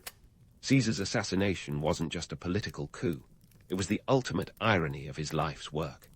Here was a man who had reshaped Rome with the stroke of his sword and the flourish of his pen, brought low by those who feared the very power he had so masterfully wielded. In the end, the Senate's daggers did what 1,000 Gallic swords could not, end the life of Rome's greatest conqueror. But death did not silence Caesar. His legacy roared on, like the echo of a thunderclap after the storm has passed. His murder set off a chain reaction that plunged Rome into another civil war, as his supporters rallied to avenge their fallen leader. The Republic, for which the conspirators had slain him, teetered on the brink, and with it, the very ideals they claimed to uphold. As we sift through the sands of time, one thing becomes clear. Caesar's legacy is a tangled web of triumph and tragedy. His name became synonymous with power, his life a blueprint for ambition. Yet behind the legend, a more complex picture emerges. His reforms, while visionary, were also self-serving. His conquests, while glorious, were often brutal. He was a man who could inspire greatness, but also provoke fear, a leader whose life was as much about the shadows as it was the spotlight. The myths that endure about Caesar, of the noble dictator, the benevolent ruler, are tempting, but they gloss over the gritty realities of his reign. His life was a testament to the power of ambition, but also a cautionary tale of the perils it brings. The lessons from his strategic mind resonate even today. The importance of adaptability, the power of perception, the art of wielding influence with both generosity and guile. And so, as we close the chapter on Julius Caesar, we're left with a story that is as much about human nature as it is about history. His life reminds us that the line between hero and villain is often blurred, that power is as much a burden as it is a prize. In the end, Caesar's journey from military leader to dictator is a testament to the complexity of leadership and the enduring dance between ambition and hubris. His legacy, a mixture of marble and dust, continues to shape our understanding of what it means to lead and to fall. In the shimmering heat of the 14th century BCE, where the Nile's waters flowed like liquid gold, a woman of startling beauty and enigmatic origins emerged onto Egypt's grand stage. Meet Nefertiti, whose name means the beautiful one has come, and boy, did she ever make an entrance. Now, you might be tempted to picture her as some ancient version of Cleopatra, lounging on a couch, feeding grapes to a pet sphinx. But hold onto your hieroglyphs. Nefertiti was a woman of ambition and mystery, not just a pretty face on a papyrus. Her rise to power is as murky as the Nile's depths. Some say she might have been a Mitanni princess. Others whisper that she was the daughter of a high-ranking Egyptian official. Regardless of her beginnings, Nefertiti's star was on the rise when she wed Akhenaten, the pharaoh known for shaking things up more than a sandstorm in the Sahara. Together, they redefined what it meant to rule, and not always in ways that made their subjects throw them a parade. Now, let's set the scene. Egypt was a land of tradition, where the gods were as plentiful as the grains of sand. Akhenaten, however, had a different idea. One god to rule them all, the Aten, a sun disk that shone brightly in the sky. This was no small political maneuver. Imagine trying to convince your entire country to swap out their pantheon for a single solar deity. It was as if Akhenaten had declared that everyone should start worshipping the sun exclusively, while simultaneously banning all the other gods' temples. Spoiler alert, this didn't make him a lot of friends among the priesthood. Enter Nefertiti, who wasn't just sitting around adjusting her crown. She was an active co-regent, meaning she ruled alongside Akhenaten with equal power. This arrangement was unprecedented, especially in a culture where women were usually relegated to the role of royal arm candy. Nefertiti stood shoulder to shoulder with Akhenaten, depicted in art as his equal, not just in beauty, but in authority. She even wore a blue crown, typically reserved for pharaohs, signaling she was no mere queen consort. But while the artistic depictions of Nefertiti and Akhenaten's reign are filled with serene domestic scenes and worship of the Aten, the reality was more complex. Their revolutionary approach to religion and governance stirred up a hornet's nest of political and economic chaos. The traditional temples lost their funding, and with them, the jobs of those who depended on the old ways. Not to mention, the king and queen's focus on their new city Aquitaine, modern-day Amarna, drained resources from other parts of Egypt. Think of it like building a new capital in the middle of nowhere, leaving established cities to fend for themselves. Economic realities aside, the architectural wonders of their reign are undeniable. Aquitaine was a sprawling city built in a mere 20 years, designed to glorify the Arten and, by extension, Nefertiti and Akhenaten. The city was filled with open-air temples and wide streets, a stark contrast to the cramped, labyrinthine cities of the past.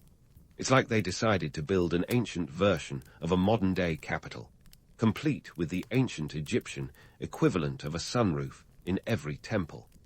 But while the art and architecture were groundbreaking, the sustainability of such a project was questionable at best. And what about those romanticized legends of Nefertiti? Sure, she was a woman of beauty, but the notion of her as some passive queen is as fictional as a historical drama. Nefertiti was a savvy political operator, navigating the treacherous waters of Egyptian court life with skill and determination. She was involved in diplomatic matters and religious reforms, likely wielding significant influence over state affairs. If anyone was pulling strings behind the scenes, it was Nefertiti, not some shadowy cabal of advisors. As the dust of history settles, one might wonder, was this power couple more akin to ancient Egypt's first celebrity influencers or radical reformers who left a legacy of religious upheaval and economic strain? Perhaps a bit of both. What is clear is that Nefertiti was more than just a figurehead. She was a force to be reckoned with, both revered and reviled in her time. And as with all enigmatic figures, the line between myth and reality is as fluid as the Nile's waters that once flowed through her kingdom. As we untangle the tapestry of Nefertiti's life, it's clear she wasn't just arm candy for Akhenaten's sun-loving revolution. Here's where things get juicy. The religious upheaval they triggered wasn't just about swapping gods like last season's tunics. It was a full-on cosmic rebranding, and Nefertiti played a starring role, almost like an ancient marketing guru with a penchant for solar deities. But let's not sugarcoat this sun worship. Akhenaten and Nefertiti's devotion to Aten wasn't just a quaint spiritual journey. It was a strategic power play, a seismic shift in the cosmic order that rattled Egypt like a sarcophagus in an earthquake. Picture this. The priesthood of Ammon, who had been living large off temple donations and wielding power like the Kardashians of Thebes, suddenly found themselves benched. This wasn't just a religious reform. It was a hostile takeover. Nefertiti, standing tall with her iconic blue crown, wasn't simply basking in the Aten's rays. Nope, she was at the helm of this new religious order, leading by example and showing Egypt how to bow to the sun disk with style. Her image was everywhere, from temple reliefs to official decrees, sharing top billing with Akhenaten in the ancient equivalent of a royal Instagram feed. This co-leadership wasn't just a fluke, it was a deliberate statement. The divine couple, basking in the Aten's glow, were the new faces of Egyptian worship. Now let's talk dollars and cents, or rather, deben and drachmas. Building Aquitaine, their sun-drenched capital, was no small feat. Imagine trying to construct a city from scratch in the middle of the desert. It's like deciding to build Las Vegas without the casinos. The costs were astronomical, with resources diverted from traditional power centers to fund this ambitious project. Temples and monuments sprung up almost overnight, each more grandiose than the last, as if Akhenaten and Nefertiti were trying to outdo each other in a divine game of one-upmanship.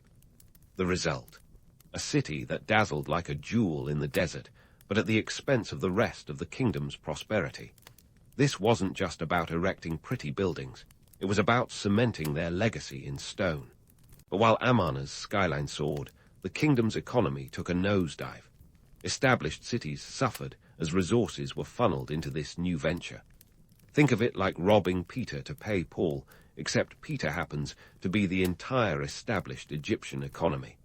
Grain production lagged, trade routes were disrupted, and those once loyal to the traditional gods were left grumbling into their barley beer. And then there's the human element. Picture the average Egyptian, whose daily life involved more mud brick and less marble. Suddenly, their gods were ousted, their jobs in the temples vanished, and their taxes rerouted to fund a city they'd likely never see. It's as if the cosmos itself had flipped upside down, leaving them scrambling to find their footing in this new world order.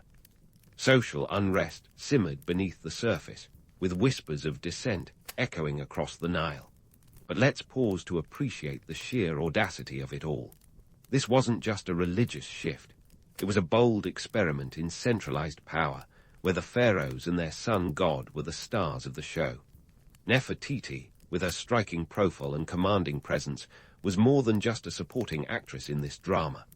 She was an active participant, a co-producer in this celestial tale, ensuring that the Artan's light shone brightest on their reign. Of course, no story of ancient Egypt would be complete without a nod to the myths that have sprung up around it. Nefertiti has been romanticized as a symbol of beauty and grace, but the reality is far more complex. She was a political operator, navigating a landscape as treacherous as the shifting desert sands. Her influence was both profound and pervasive, leaving an indelible mark on the annals of history. As we peel back the layers of legend and look beneath the gilded surface, we find a story that resonates with timeless themes: power, ambition, and the eternal struggle between tradition and innovation. Nefertiti and Akhenaten's revolution was as much about reshaping the physical landscape as it was about redefining the spiritual one, a testament to their vision and perhaps their hubris.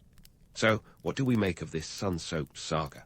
Were Nefertiti and Akhenaten visionaries ahead of their time, or were they merely indulging in a grandiose experiment that left Egypt reeling from its aftershocks?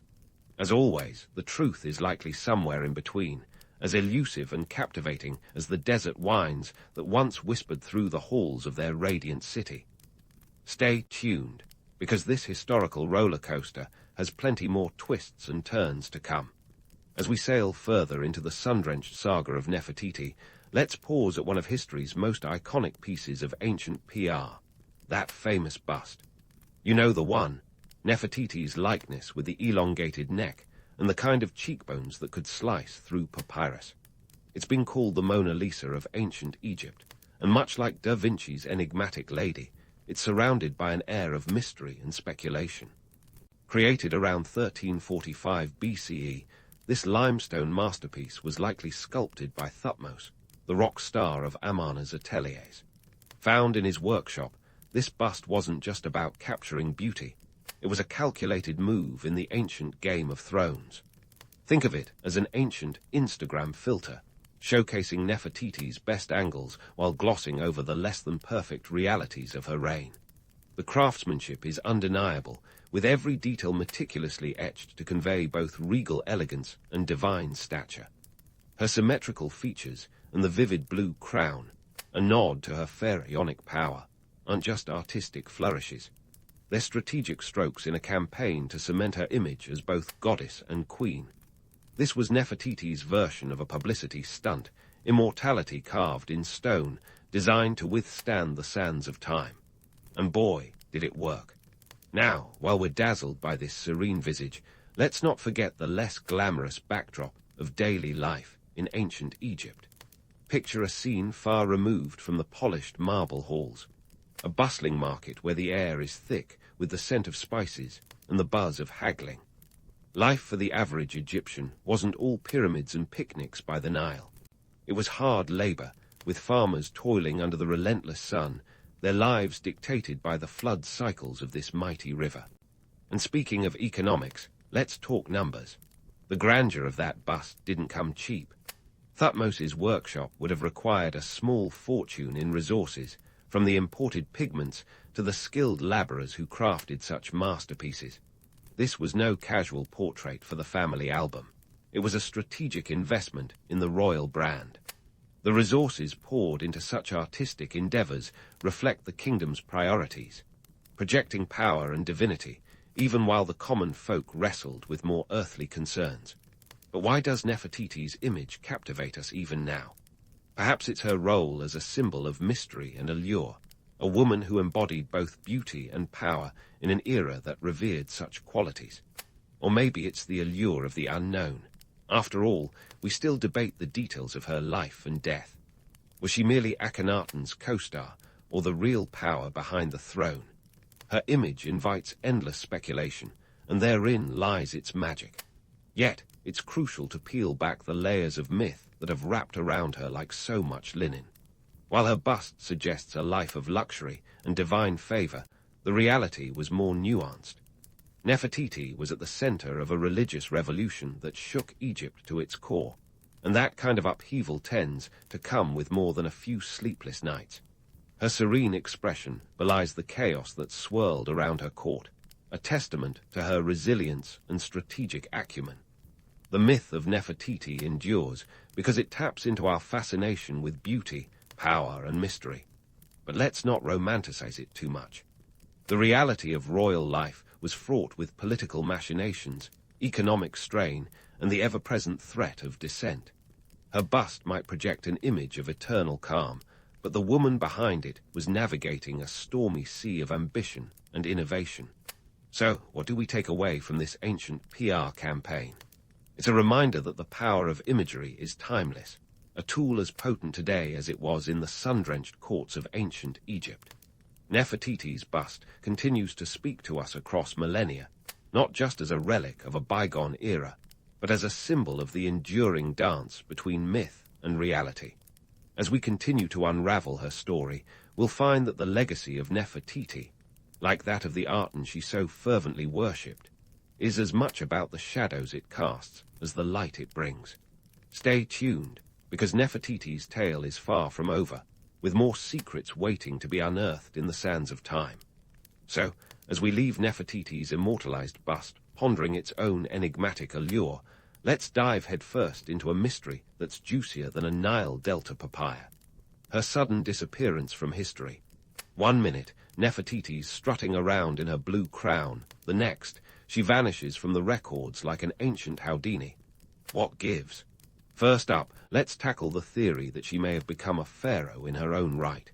The evidence is as slippery as a Nile catfish, but some scholars suggest that she might have taken on a new identity, possibly as the elusive Smenkhkare. This ruler pops up in the records during the latter years of Akhenatein's reign, only to disappear almost as quickly as they arrived. Now, if Nefertiti did pull off the ultimate power move by rebranding herself, she would have been one of the few women to ever hold the title of pharaoh. Talk about smashing the ancient glass ceiling, or in this case, a limestone one. But why the sudden change, if it happened at all? Well, picture Egypt around 1336 BCE. Akhenatein's sun disk was starting to set, both literally and figuratively. The Arten worship experiment was losing steam, and the political climate was as stable as a papyrus boat in a crocodile-infested river. It's not hard to imagine Nefertiti stepping up to stabilize the royal ship as it took on water. Maybe she donned a new name and role to consolidate power, or to ease the transition back to the traditional religious practices that the kingdom's movers and shakers were clamoring for. And speaking of political intrigue, let's not forget the royal court was likely a hotbed of scheming and plotting worthy of any binge-worthy political drama. With Akhenatein's health reportedly failing, factions would have been jostling for position like commuters at a Cairo bus stop. Nefertiti, with her experience and influence, would have been a key player in this Game of Thrones. Theories abound. Some even suggest she was pushed out by rivals or quietly retired to a life out of the spotlight. Whatever the truth, it's clear that the royal court was as cutthroat as it was gilded. As for Smenkhkare, their reign was brief, about as short-lived as Tutankhamun's infamous chariot accident. If this was Nefertiti, her rule would have been marked by an attempt to bring balance back to Egypt after the religious and economic upheaval of Akhenatein's rule. But without solid evidence, we're left to sift through fragments, much like the archaeologists who continue to search for her elusive tomb. And oh, what a search it is. Modern archaeology is on the case like a detective in a trench coat, dusting off clues and piecing together the puzzle of Nefertiti's final resting place. The Valley of the Kings, with its labyrinth of tombs, has long been the spotlight of this quest. In 2015, The world of Egyptology was abuzz with the possibility that Nefertiti might be hidden behind a secret chamber in Tutankhamun's tomb. Radar scans suggested the presence of hidden rooms, sparking excitement and debates fiercer than a pharaoh's court. But as of now, the search continues. The sands of time have a pesky habit of burying secrets, and Nefertiti's tomb remains one of ancient Egypt's most tantalizing mysteries. It's a bit like an archaeological game of hide and seek, with theories being tested and discarded like old sandals.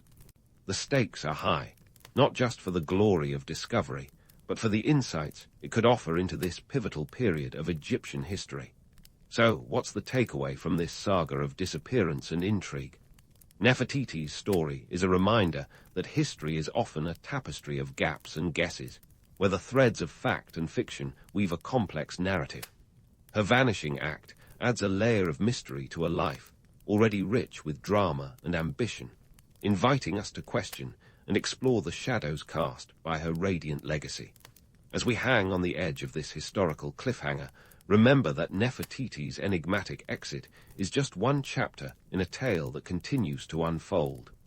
The sands of Egypt may hold more secrets yet, waiting for the right moment or the right archaeologist to reveal them.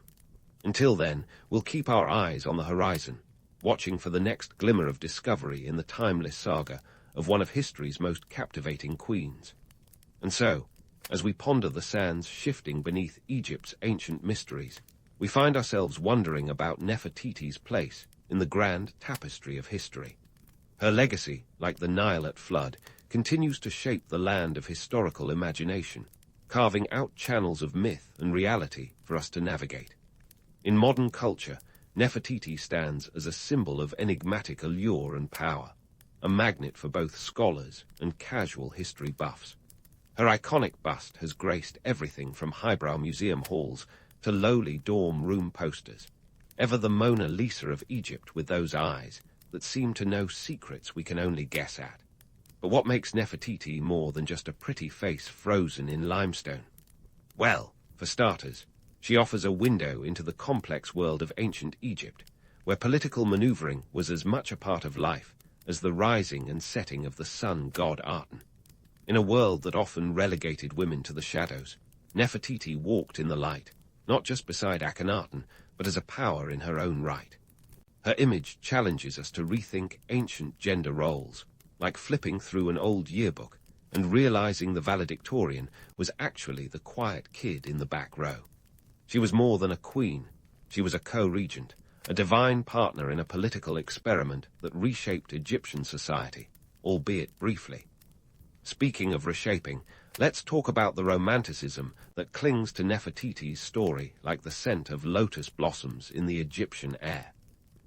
Historical romanticism, a heady brew of fact and fiction that's as intoxicating as it is misleading. We love to dream about the grandeur of ancient civilizations, imagining pharaohs as all-powerful rulers and queens as ethereal beauties. Nefertiti fits the bill perfectly, doesn't she? But like any good story, the truth is a bit more complicated. For instance, her reign coincided with a period of significant upheaval. Akhenaten's religious reforms didn't just change the way people worshipped, they upended the entire social order. The economic impact was staggering. Temples lost their wealth, craftsmen and laborers found themselves out of work, and the old gods were left to gather dust. When you think about it, Nefertiti's time on the throne was like a giant social experiment, the kind that looks great on paper but is a bit of a mess in practice. Imagine trying to convince an entire nation to swap their ancestral heritage for a shiny new deity. It's like trying to sell ice cream during a snowstorm, unlikely to win over a lot of fans. Despite these challenges, Nefertiti's legacy continues to captivate us. In many ways, she embodies the allure of historical romanticism, a figure shrouded in mystery, whose life invites endless speculation and interpretation. The fact that we know so little about her only adds to her appeal. We're drawn to what we can't fully understand, like moths to a flame. Yet, as we dig deeper, we're reminded that history isn't just about what happened, but also how it's remembered. Nefertiti's story is a testament to the power of myth and the human desire to find meaning in the past. And yet, as much as we romanticize her, contemporary discoveries keep challenging our perceptions. The ongoing search for her tomb, it's like the archaeological equivalent of Where's Waldo, continues to promise new insights. As technology advances, our tools for exploring the past become more sophisticated. Radar scans, DNA analysis, and other cutting-edge techniques are peeling back layers of history like an ancient onion, each discovery bringing us closer to the truth. But let's not kid ourselves. The quest for Nefertiti isn't just about finding a corpse in a fancy coffin. It's about understanding the world she inhabited, the political machinations, the economic realities, the social tensions. Egyptologists and historians are piecing together clues, not just to solve a mystery, but to reconstruct a society that was as dynamic and complex as our own. The past, after all, is a foreign country, but one with surprisingly familiar landmarks. So, what do we take away from Nefertiti's saga? For starters, her story is a reminder of the precarious balance between power and vulnerability, ambition and consequence. Nefertiti's life was a high-wire act, performed without a net in the dazzling sun of ancient Egypt. Her legacy, like the Arton she worshipped, casts a long shadow over history, illuminating both the grandeur and the pitfalls of human ambition. In closing, Nefertiti's tale offers us more than just a glimpse of a bygone era. It invites us to reflect on the timeless themes of power, identity, and legacy. Whether she was a trailblazer or a cautionary tale, Nefertiti's story is one we keep telling, not because it's neatly resolved, but because it's eternally compelling. As we continue to explore her life and times, we're reminded that history is never just about the past. It's a conversation with the present, one that challenges us to reconsider who we are and where we come from. And with that, dear listeners, we leave Nefertiti in the sands of time, her story unfinished and her mysteries unsolved. But isn't that the beauty of history? It's not a closed book, but an ongoing saga, waiting to be discovered, debated, and retold. So keep your eyes on the horizon and your curiosity piqued, because who knows what secrets the sands might reveal next. In a time before drones and digital tracking, the ancient world's equivalent of Amazon Prime was a sprawling, dusty maze of trade routes known as the Silk Road. Think fewer one-click purchases and a whole lot more camels. This was a network more than a millennium in the making, dating all the way back to around 130 BCE, when the Han dynasty in China decided it was high time to see what lay beyond their borders. Enter Zhang Qian, the adventurous Chinese explorer whose curiosity and diplomatic prowess helped set the stage for one of history's most famous trade routes. Zhang Qian wasn't just some wanderlust-stricken traveler. He was a Han dynasty diplomat with a mission, sent by Emperor Wu to forge alliances with distant lands. His journey, which began around 138 BCE, was no leisurely stroll. This was an epic trek that saw him traversing over 4,000 miles through some of the most inhospitable terrains known to man. And that was just the start.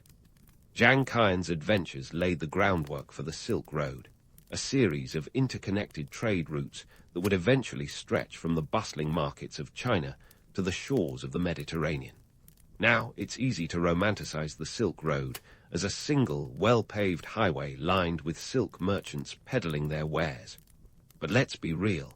It was more like a network of backroads, often treacherous and teeming with challenges. This was a time when the term long haul really meant something. Caravans of merchants, laden with goods like silk, spices, and precious stones, journeyed across deserts, mountains, and steppes. They braved bandits, harsh climates, and the constant threat of running out of supplies. And all this without the luxury of a GPS or pit stops with clean restrooms. Zhang Qian's exploration opened up a realm of possibilities, not just for trade, but for cultural exchange. The Silk Road wasn't merely about goods changing hands. It was a conduit for ideas, technology, and even religion.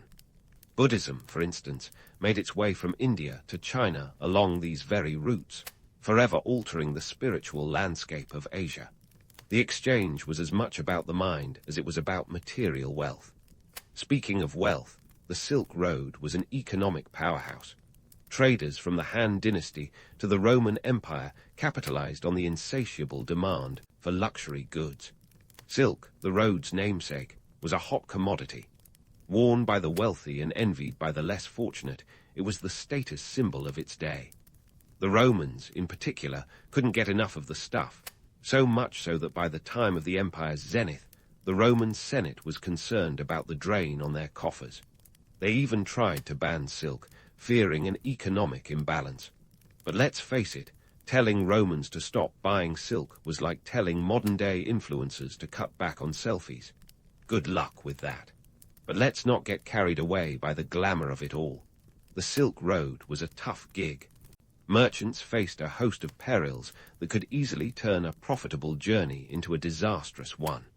Banditry was rampant, and the only thing more volatile than the desert weather was the political climate. Empires rose and fell, and with them, the fortunes of traders. The route's survival hinged on the delicate balance of power among empires, city-states, and nomadic tribes. Zhang Qian's initial mission was to ally with the Yuezhi people against the Xiongnu, a confederation of nomadic tribes that were a thorn in China's side.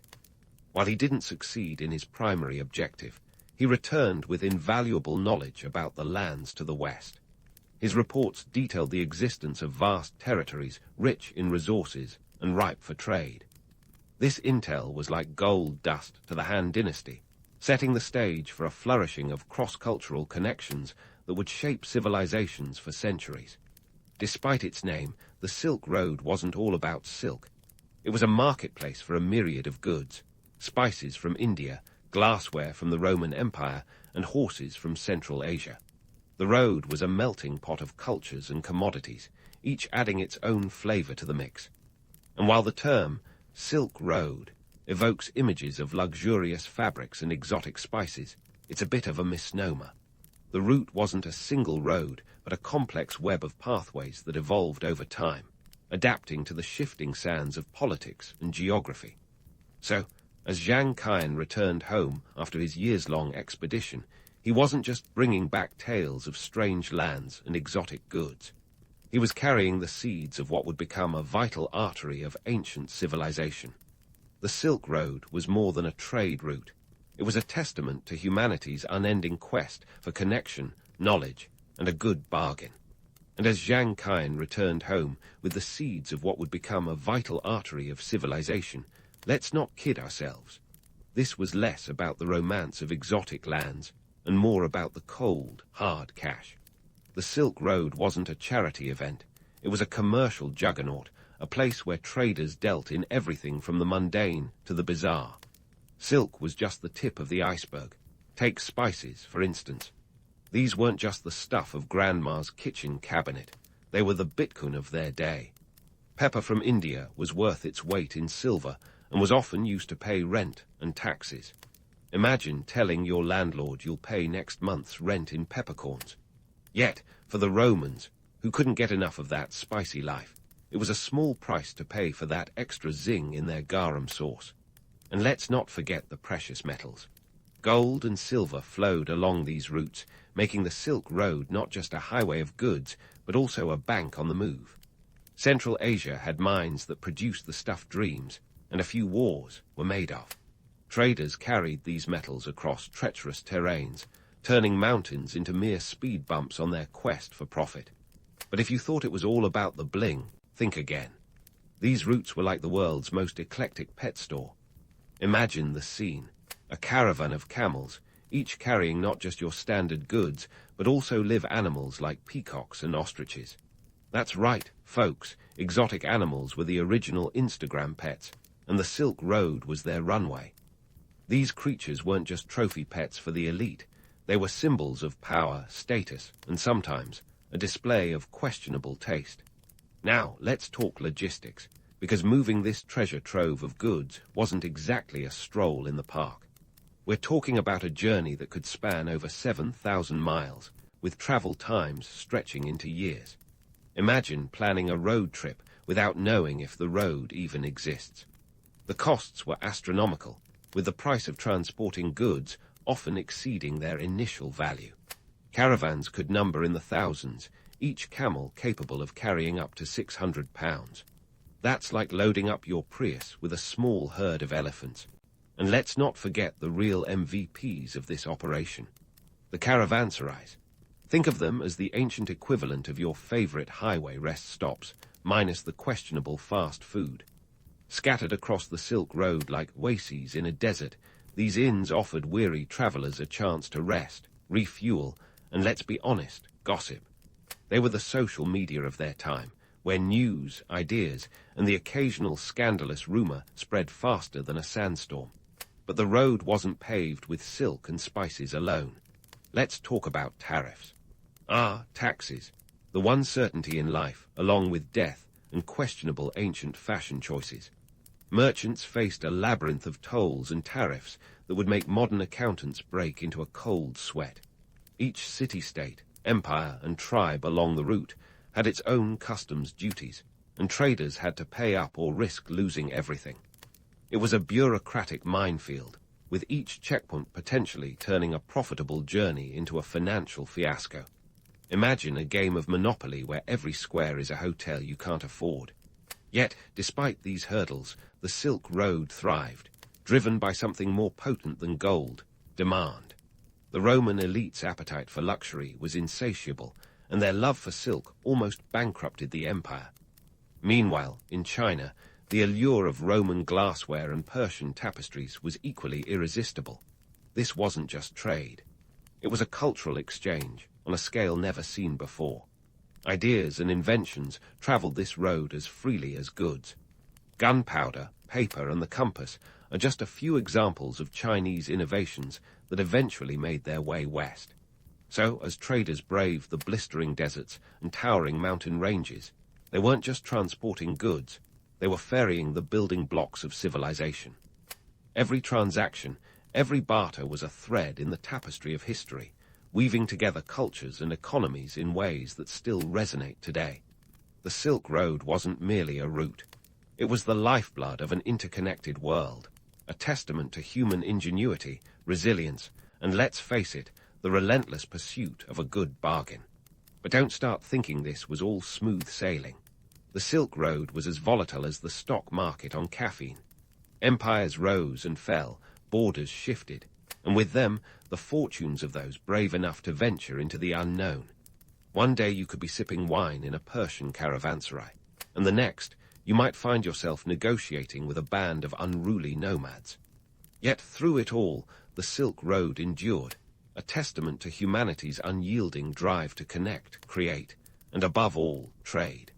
It was a world of risks and rewards, where fortunes could be made and lost in the blink of an eye. And while the goods traded along this ancient highway were varied and valuable, the real treasure was the exchange of ideas, knowledge, and culture, a legacy that continues to shape our world today. So, as we leave this part of our journey, remember, the Silk Road wasn't just about silk.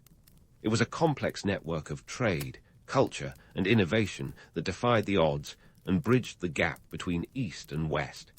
And as we continue to explore the mysteries of this ancient route, we'll uncover even more about the people and places that made it the stuff of legend.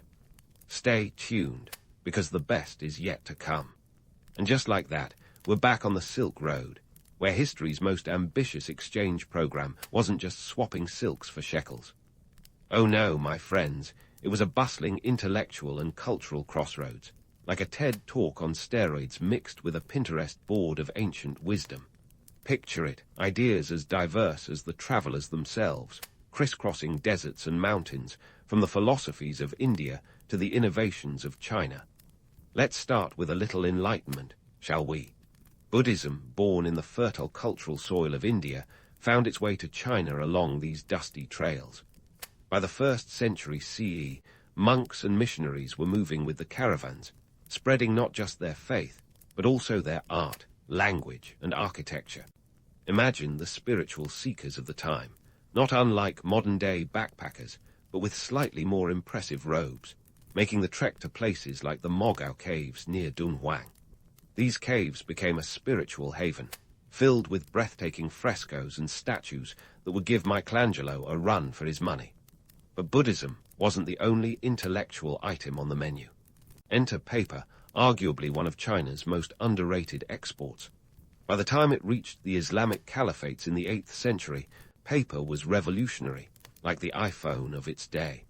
It made knowledge portable, affordable, and let's be honest, much easier to carry than a stone tablet.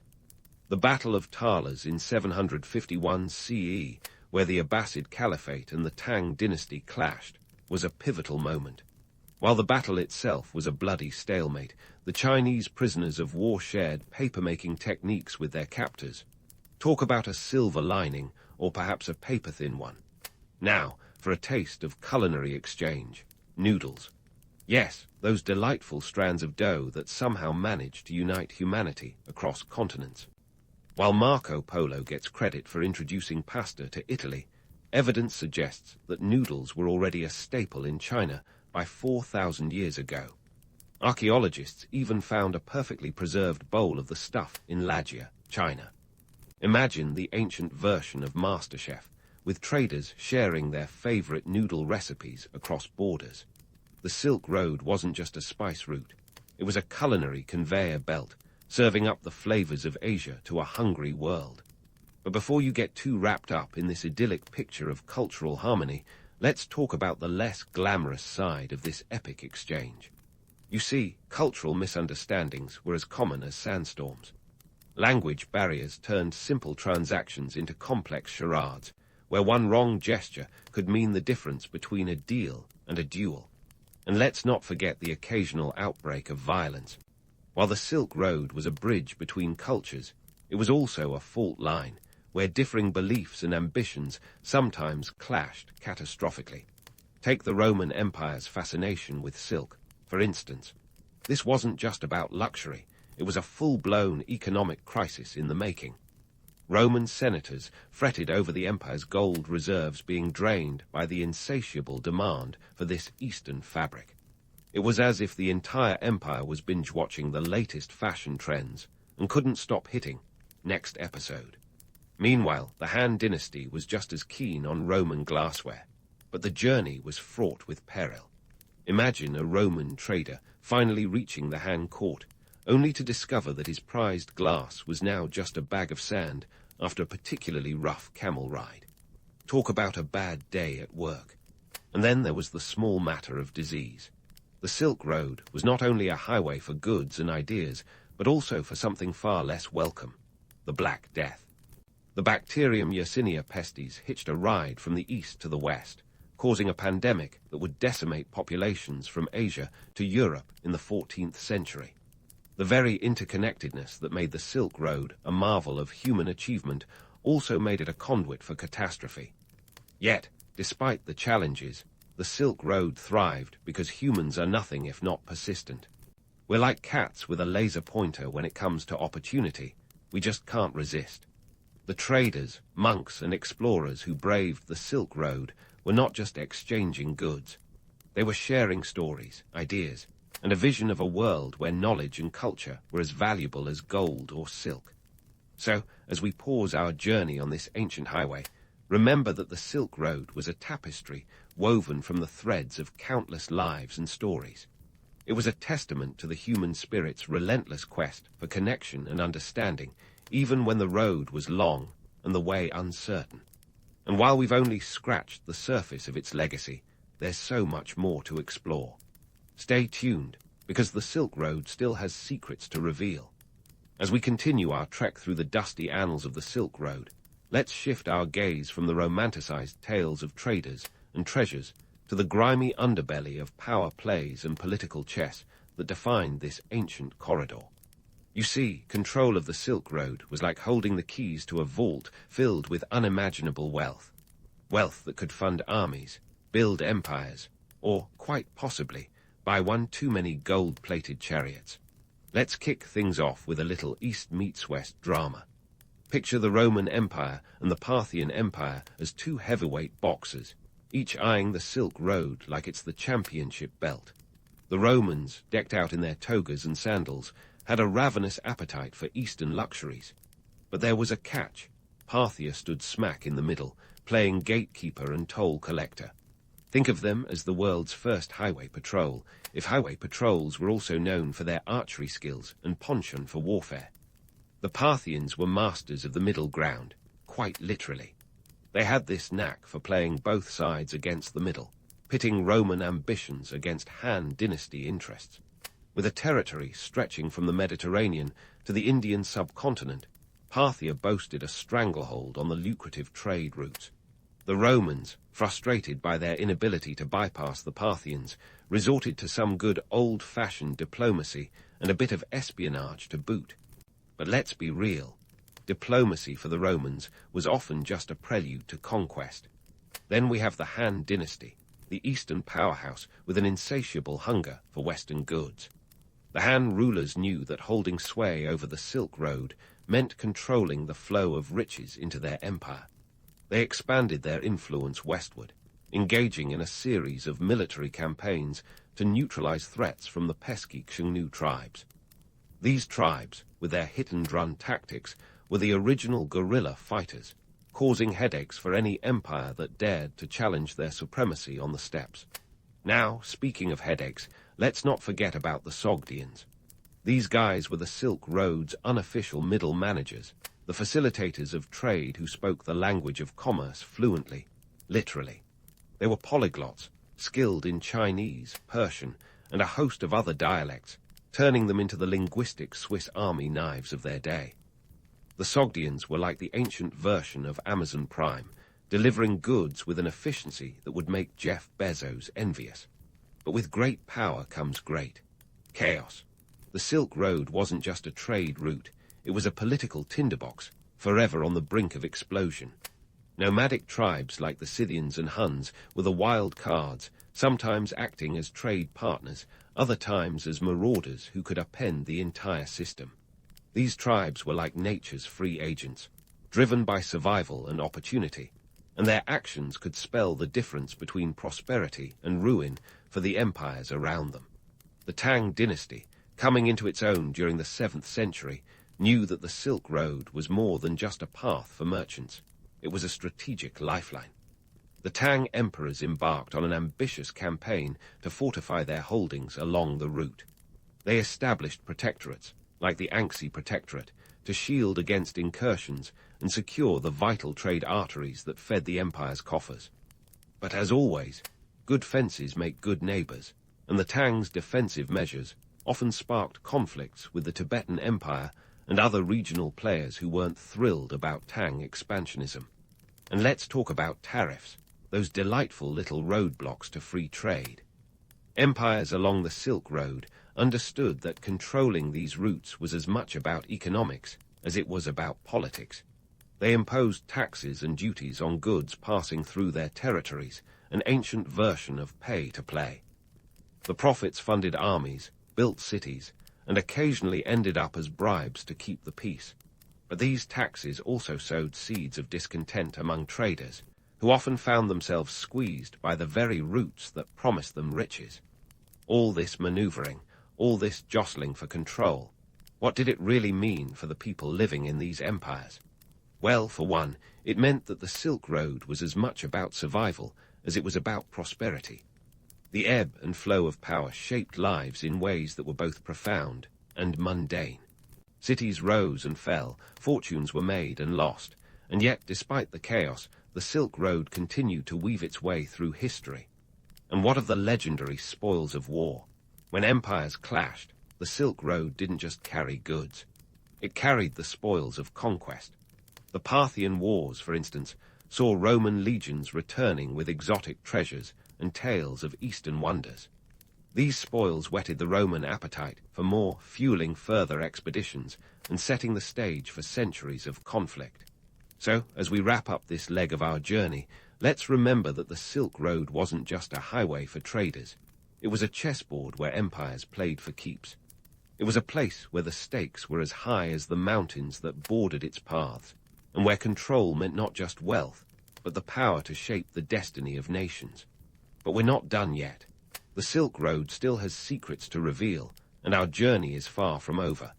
Stay tuned as we delve deeper into this epic saga of trade, power, and the relentless pursuit of prosperity. The Silk Road, that ancient artery of ambition and trade, was as much a tapestry of opportunity as it was a minefield of geopolitical landmines. But like all great things, the Silk Road's heyday was not to last forever. The once bustling pathways that threaded empires together eventually faded into the sands of time, leaving behind a legacy more enduring than a caravan of camels laden with silk and spices. So, how did this marvel of medieval logistics lose its luster?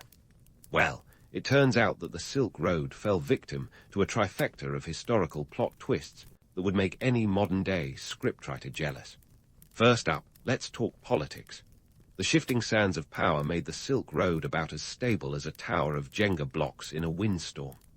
Empires rose and fell with alarming frequency, and each new ruler brought their own set of priorities, often neglecting the intricate network of trade that their predecessors had painstakingly maintained. By the time the Mongols took over in the 13th century, the road was already on shaky ground. Sure, Genghis Khan's empire briefly revitalized the route, thanks to his Pax Mongolica, which boosted trade and cultural exchange. But even the great Khan couldn't stave off the inevitable collapse that came with the empire's fragmentation. Now, on to our second culprit, the age of exploration. As sea routes became the new highways of commerce, the Silk Road found itself sidelined. The late 15th century saw European mariners, armed with their compass and the occasional bout of seasickness, charting courses to the east by water rather than land. Vasco da Gama's successful voyage to India in 1498 was like the final nail in the Silk Road's dusty coffin. Why bother with treacherous mountains and unpredictable nomadic tribes when you could sail the high seas and get spices delivered right to your dock? Sea routes were faster, cheaper, and let's face it, offered a significantly smaller chance of being robbed by a rogue band of horse-mounted marauders.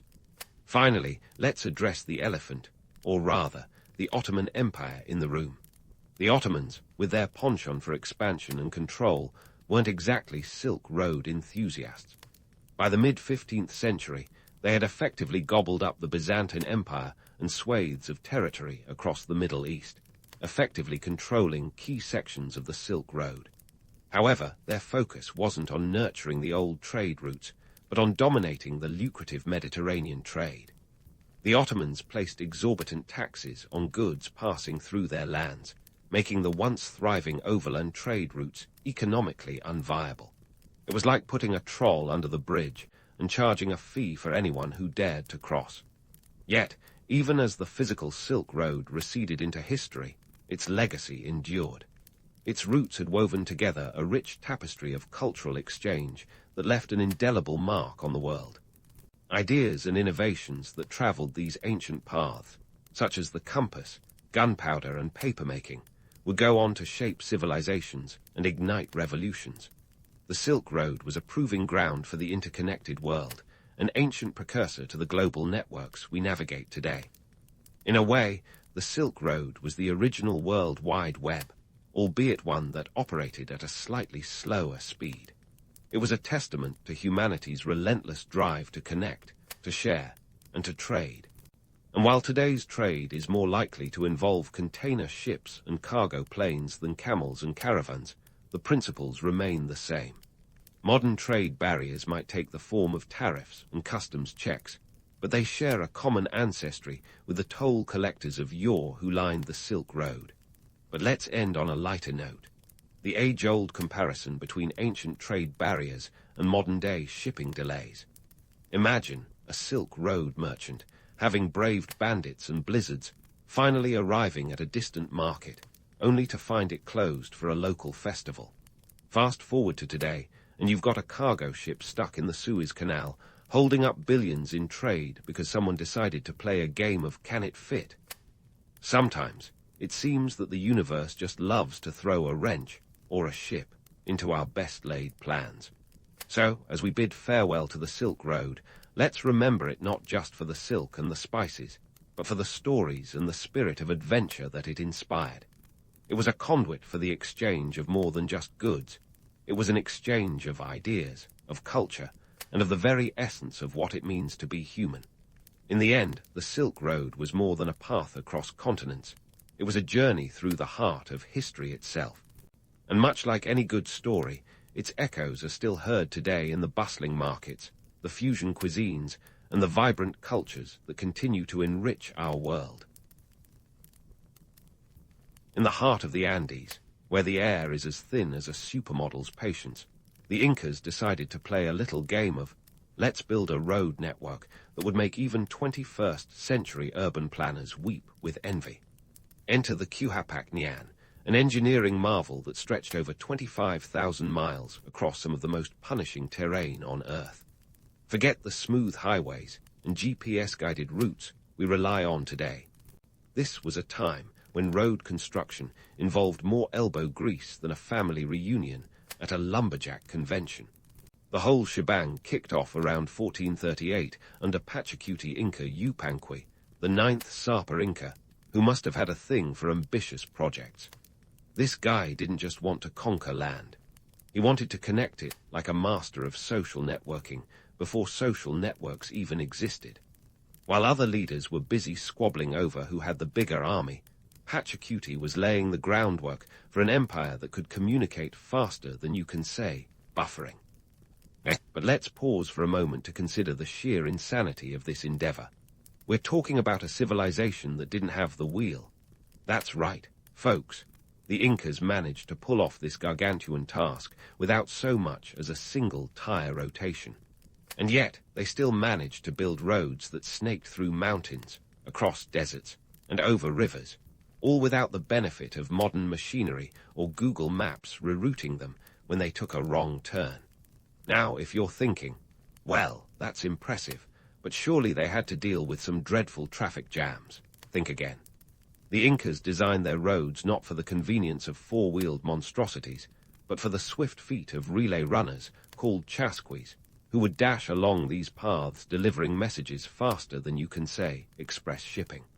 These human couriers were the ancient equivalent of your favorite delivery service, albeit with fewer tracking updates and more llamas. The Quhapac Nian wasn't just a series of dirt tracks either. We're talking about roads that were built to last, with stone paving that could withstand everything from torrential rains to invading armies. And let's not forget the suspension bridges, those architectural wonders that spanned deep gorges and made even the bravest travelers question their life choices. Picture a bridge made of woven grass that can support a caravan of llamas and traders. Now that's what I call sustainable engineering. So how did the Incas pull off this colossal feat of infrastructure? Well, it wasn't just through sheer willpower, although there was plenty of that.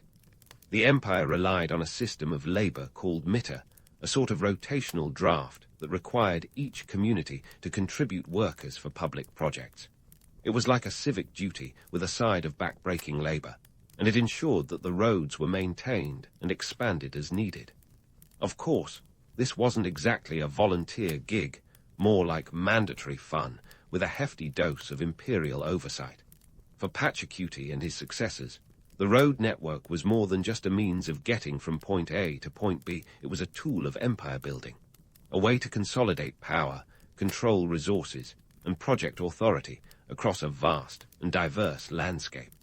The roads connected major cities like Cusco, the empire's capital, with far-flung regions, facilitating trade, military movements, and the occasional royal procession complete with all the pomp and circumstance one could muster at high altitudes.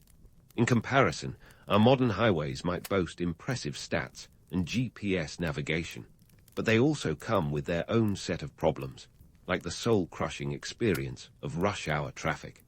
Imagine trying to explain to an Incan chasqui why your commute involved sitting in a metal box for 2 hours, all while they ran their way across the Andes without so much as a single road rage incident. Makes you wonder if we really are progressing, or if we're just trading one set of problems for another.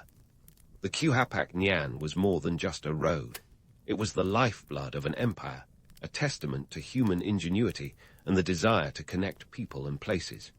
It was a symbol of power, and a practical solution to the challenges of ruling over a vast territory. And while we might romanticize the past, it's important to remember that these roads were built on the backs of countless workers.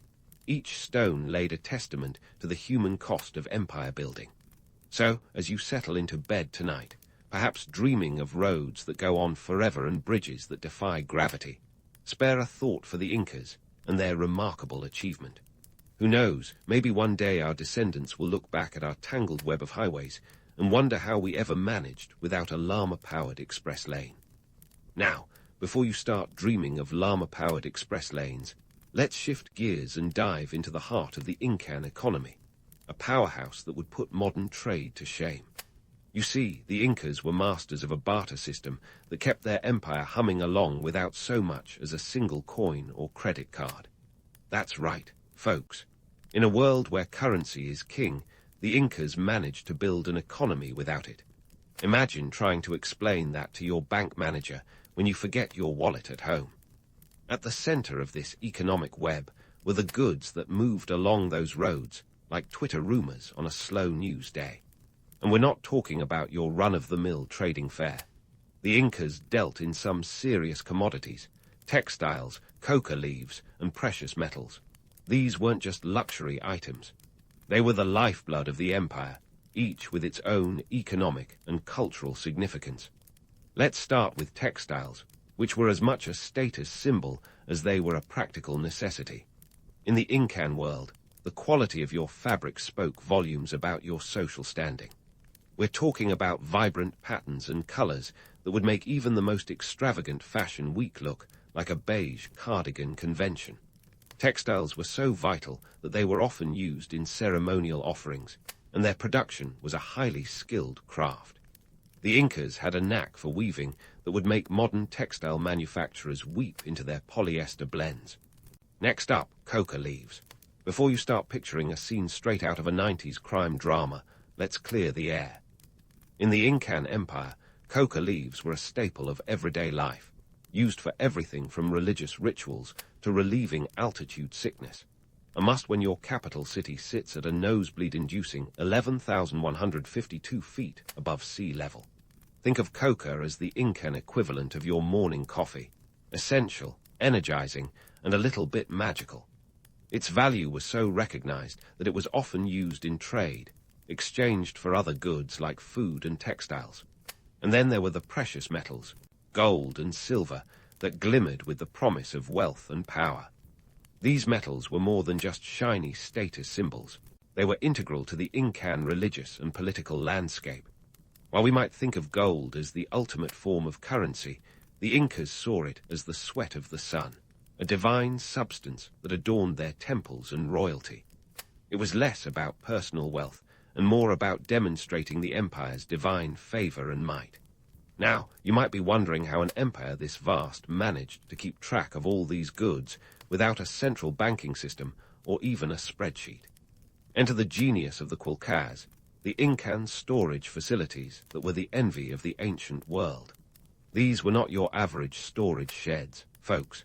We're talking about strategically placed warehouses that dotted the landscape, acting as hubs for the collection and redistribution of goods.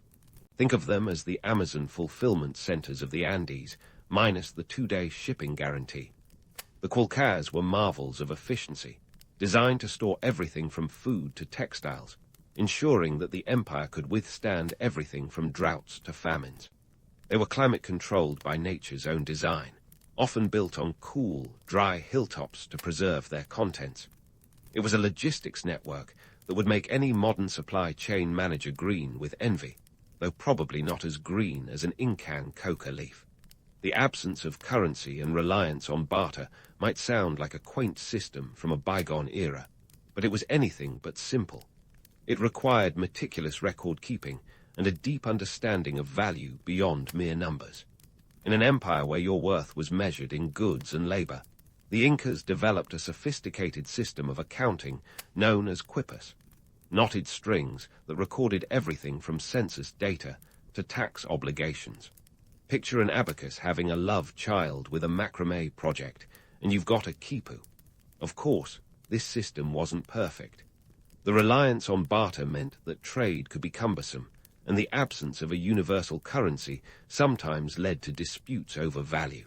But it was a system that worked for the Incas, rooted in a cultural understanding of reciprocity and communal responsibility, concepts that might seem a little foreign in our modern world of individualism and financial markets. The Incan economy thrived not just because of its goods, but because of the ingenious ways it managed them. The roads, the quilcas, and the barter system were all integral to an empire that spanned diverse terrains and climates, each presenting its own unique challenges. It was a testament to the Incas' ability to adapt and innovate, to find solutions that were as practical as they were ingenious. So, as you ponder the complexities of your next online shopping cart, spare a thought for the Incas and their remarkable trading system.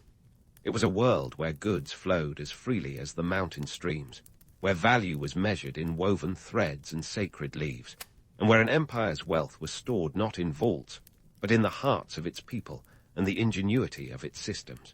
And while we might romanticize the barter system as a simpler, purer form of trade, it's essential to remember the challenges it posed. The Incas lived in a world where every transaction required negotiation, where the balance of power could shift with the seasons, and where the true currency was trust and cooperation. It's a far cry from the swipe-and-go convenience of our modern world, but perhaps there's a lesson to be learned in the value of human connection and community. As the Quijapac Nian connected cities and people, the Incan trade routes connected lives and livelihoods, weaving a tapestry of commerce and culture that was as vibrant and enduring as the textiles they prized. So, next time you find yourself stuck in traffic or waiting for a delivery, consider the roads less traveled by the Incas, and remember that sometimes the most remarkable journeys are those made without wheels or Wi-Fi. So, as we marvel at the Incan highways and their llama-powered logistics, let's zoom in on the human engine behind this empire on the move, the Chasquis. These were the original marathon runners, blitzing across the Andes like they had a personal vendetta against leisurely communication. Forget the 14th century Pony Express. The Chasquis could outrun a galloping horse with nothing but a pair of sandals and sheer determination. These guys were the Usain Bolts of their day, covering up to 150 miles in a single 24-hour period. That's the equivalent of running 6 marathons back-to-back, all while navigating mountain paths that would make a mountain goat reconsider its life choices. The Chasquis were tasked with keeping the empire's veins pumping with information, dashing along the Quijapac Nian with messages tucked into their quippers. These knotted strings might look like the aftermath of a cat's play session, but in reality, they were sophisticated communication tools that recorded everything from census data to urgent military orders. When it came to delivering messages, these runners didn't have the luxury of a postal service tracking app. Instead, they relied on relay stations or tambos strategically placed every 15 to 20 miles. Think of these as ancient pit stops, where a fresh Chasqui would take over the message, ensuring a seamless relay of information that could rival any modern courier service.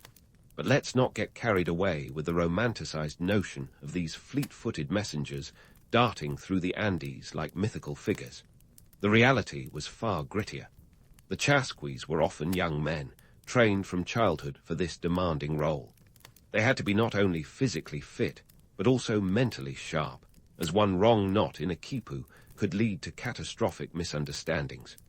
Imagine running a marathon while solving a complex math problem every single day. It was as much a test of endurance as it was of wits. Yet, despite their indispensable role, the Chasquis were merely one cog in the Incan political machine. Their speedy delivery system helped maintain the tight grip of the Sapa Inca over his sprawling realm. This was an empire where the center held sway over the peripheries not by brute force alone, but through an intricate web of roads and communications that enabled rapid response to any challenge, be it a rebellious province or a natural disaster. The Chasqui network was as vital to the Incas as the internet is to us today, minus the cat videos and social media spats. But let's shift gears now and talk about those who built the roads in the first place, The men and women who carved these paths out of rock and earth weren't exactly volunteers on a charity walk. This was mitter labor, a system that sounds a bit like a community service project, but was more akin to enforced labor. Each village was required to provide a quota of workers to toil on imperial projects, from road construction to agricultural terraces. This wasn't just a one-time gig. It was a lifelong obligation, kind of like taxes, but with more calluses and less paperwork. The workers endured harsh conditions, from the icy gales of the high Andes to the scorching heat of the coastal deserts. They didn't have the benefit of modern tools or protective gear, just basic implements and sheer willpower. And while we might romanticize the Incan roads as a marvel of engineering, it's crucial to remember that they were built on the backs of countless laborers who had little choice in the matter. The grandeur of the Cuhapac Nian came at a human cost that was as steep as the mountain paths themselves. Now, in the grand tapestry of history, it's tempting to view the Incan Empire as a utopian society, a harmonious blend of engineering prowess and communal spirit. But scratch the surface, and you'll find a more complex picture. This was an empire where the Sapa Inca's authority was absolute, where power flowed from the top down like an avalanche, sweeping aside any dissent. The roads were a symbol of this centralized control, facilitating not just the flow of goods and information, but also the swift deployment of military forces to quash rebellions or defend borders. In this tightly controlled society, the roads were a double-edged sword. They connected people and places, but they also bound them to the imperial will. The very infrastructure that allowed for the efficient administration of the empire also reinforced its rigid hierarchy. For the common Incan, life was a balancing act between duty to the state and the demands of daily survival. The roads that brought goods and messages also brought soldiers and tax collectors, a reminder that the empire's reach was as long as its roads. So, while we admire the ingenuity of the Incan road system, let's not forget the human stories woven into its fabric. The Chasquis racing against time, the laborers chipping away at rock faces, the communities bound together by a network that was as much about control as it was about connection. It's a tale of ambition and endurance, of power and sacrifice, a reminder that history is never as straightforward as a neatly paved road. As we leave the Incas' highways behind for now, we'll carry forward the lessons of their complex empire, a world where roads were more than just paths, but the very arteries of power and communication. And while we might romanticize their achievements, let's also acknowledge the realities that lay beneath the surface, the human stories that remind us that every great endeavor comes with its own set of challenges and costs. Stay tuned, because our journey through the Incan Empire is far from over, and there are still many turns in the road ahead. As we navigate the intricate pathways of the Incan Empire, let's pivot our focus to the celestial choreography and sacred geography that danced hand in hand with these remarkable trade routes. The Incas, it turns out, were not just master builders, but also avid stargazers and topographical poets, weaving their roads into a tapestry of spiritual significance and cosmic alignment. Imagine this, a civilization so in tune with the cosmos that they didn't just see stars in the night sky, but divine beacons guiding their earthly affairs. The Cuhapac Nian wasn't merely a marvel of engineering. It was a celestial highway, crafted with a precision that would make a Swiss watchmaker blush. These roads were aligned with solstices, equinoxes, and other celestial events, mapping out a cosmic calendar laid upon the Andes. Take, for example, the city of Cusco, the navel of the Incan world. Cusco was more than just a political hub. It was the center of a sacred landscape, its roads radiating outward like the spokes of a cosmic wheel. These routes connected with huarcas, sacred sites and shrines, creating a spiritual network that mirrored the heavens. To the Incas, geography and divinity were intertwined, a divine GPS system that navigated both earth and sky. Now, before you start imagining the Incas as serene philosophers gazing at the stars, let's ground this in some earthly realities. Aligning roads with celestial bodies was no mean feat. It required a level of astronomical knowledge and surveying skill that would impress even today's topographers. The Incas were adept at reading the night sky, using constellations as guides not just for planting and harvesting, but for the very construction of their empire. This celestial obsession was not just for show. It had real-world implications, integrating the empire's spiritual beliefs with its political and economic endeavors. The roads and their sacred alignments facilitated the spread of religious practices, with pilgrims traversing these paths to participate in religious ceremonies and offerings. It was a spiritual journey that doubled as a cultural exchange program, spreading ideas and traditions across the empire faster than you can say cultural diffusion. But let's not get too misty-eyed about this spiritual highway system. The reality was that these religious pilgrimages often came with their own set of challenges, not least the grueling terrain. Pilgrims faced the same harsh conditions as the chasquis and road builders, enduring the unpredictable Andean weather and the ever-present threat of altitude sickness. And while the promise of spiritual enlightenment might have buoyed their spirits, it's worth noting that the journey was as much an act of devotion as it was a test of endurance. And here's where we tip our hat to the Incas' genius for cultural integration, a process that was as strategic as it was spiritual. As the roads wove through different regions, they facilitated not just the movement of goods and people, but also the mingling of cultures. The Incas were masters of appropriation, absorbing elements from the diverse cultures within their empire and adapting them to fit their own worldview. This wasn't just about spreading Incan culture. It was about creating a multicultural tapestry that strengthened the empire's unity. Sound familiar? Fast forward to today, and you'll find echoes of this cultural mingling in our globalized world, where boundaries blur and cultures blend, sometimes seamlessly, oftentimes contentiously. The Incas were ahead of their time, understanding that cultural integration was not just a byproduct of empire building, but a tool for its success.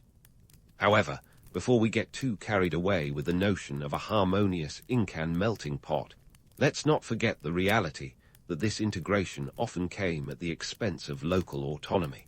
The cultural exchange was not always an equal partnership. It was a top-down imposition, with the Sapa Incas' authority looming over the diverse peoples of the empire. Local customs and languages were often subsumed under the dominant Incan culture, an imperial edict rather than a democratic dialogue.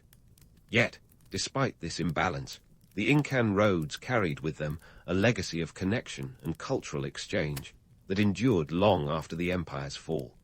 They were the arteries of a society that understood the power of unity, even if that unity was sometimes enforced with an iron grip.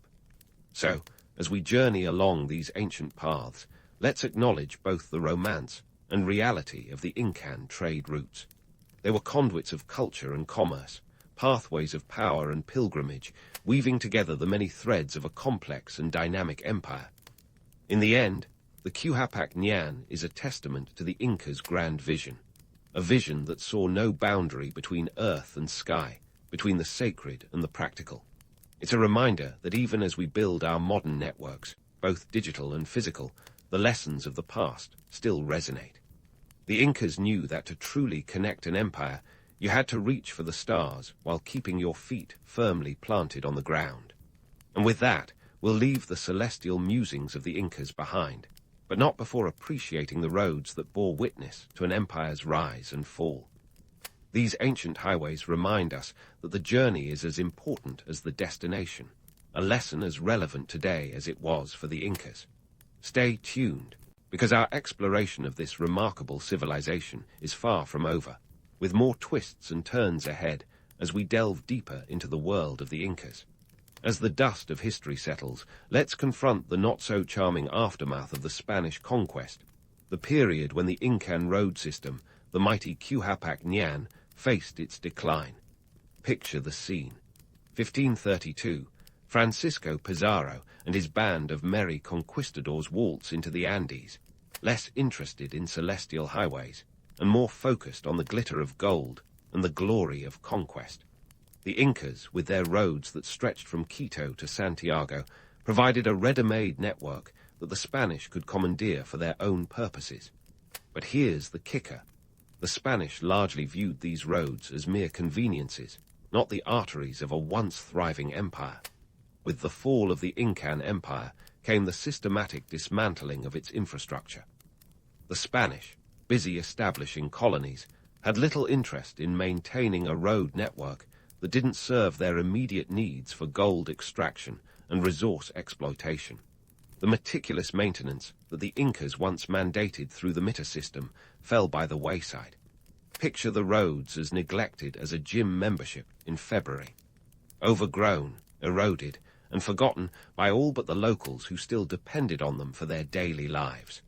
The Spanish focused their efforts on building new roads that connected key mining centers to ports, feeding the voracious European appetite for precious metals. This pivot in infrastructure priorities was less about connectivity and more about extraction. The Incas' carefully balanced system of trade and communication was replaced by a lopsided economy that funneled wealth out of South America and into Spanish coffers. One could say the roads went from being veins of an empire to arteries for colonial plunder. While the roads themselves may have been fading into obscurity, the cultural impact of their decline was profound. The fall of the Quhapac symbolized the broader collapse of Incan society and the loss of a rich cultural tapestry. It was as if an entire library of knowledge and tradition had been set ablaze, leaving only ashes for future generations to sift through.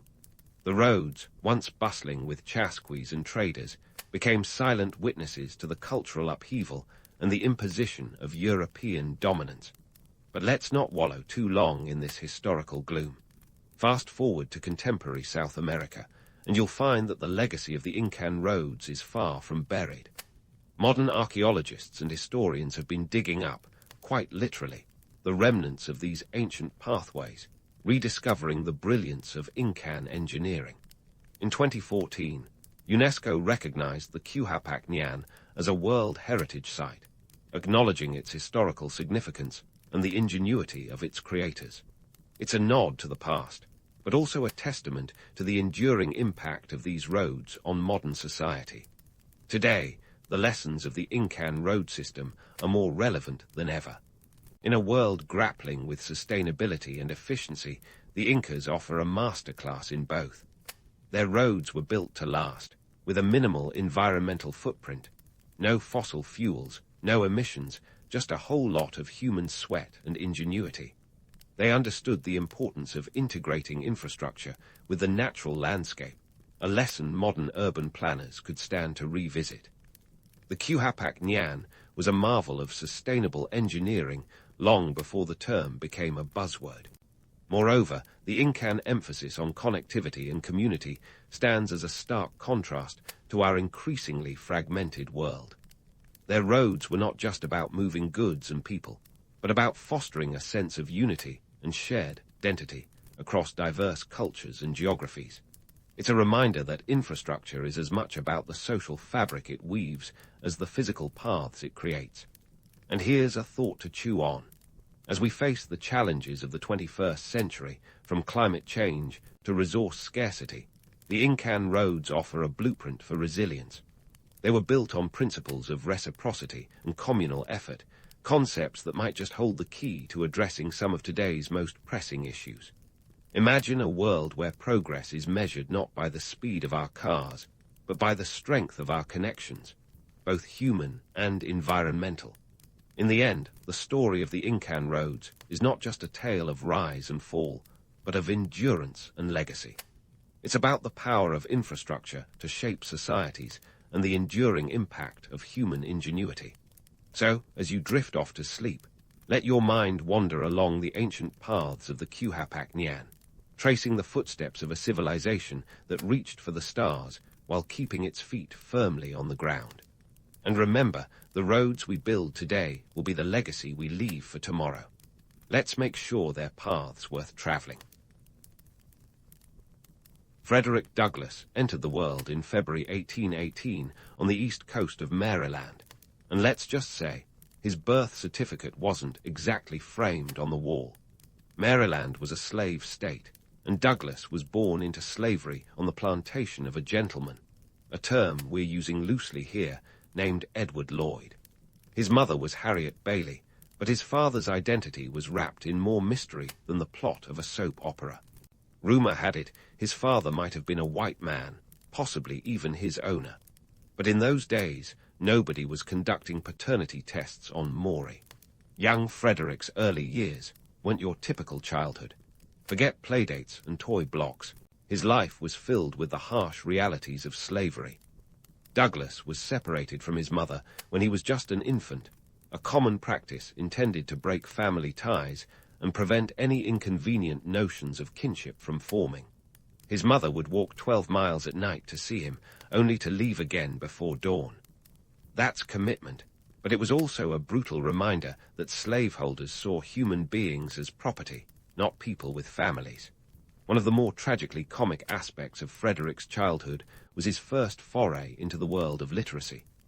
The young Douglas was a curious kid with a mind like a sponge, which was unfortunate for the plantation owners who preferred their slaves to be as uneducated as a rock.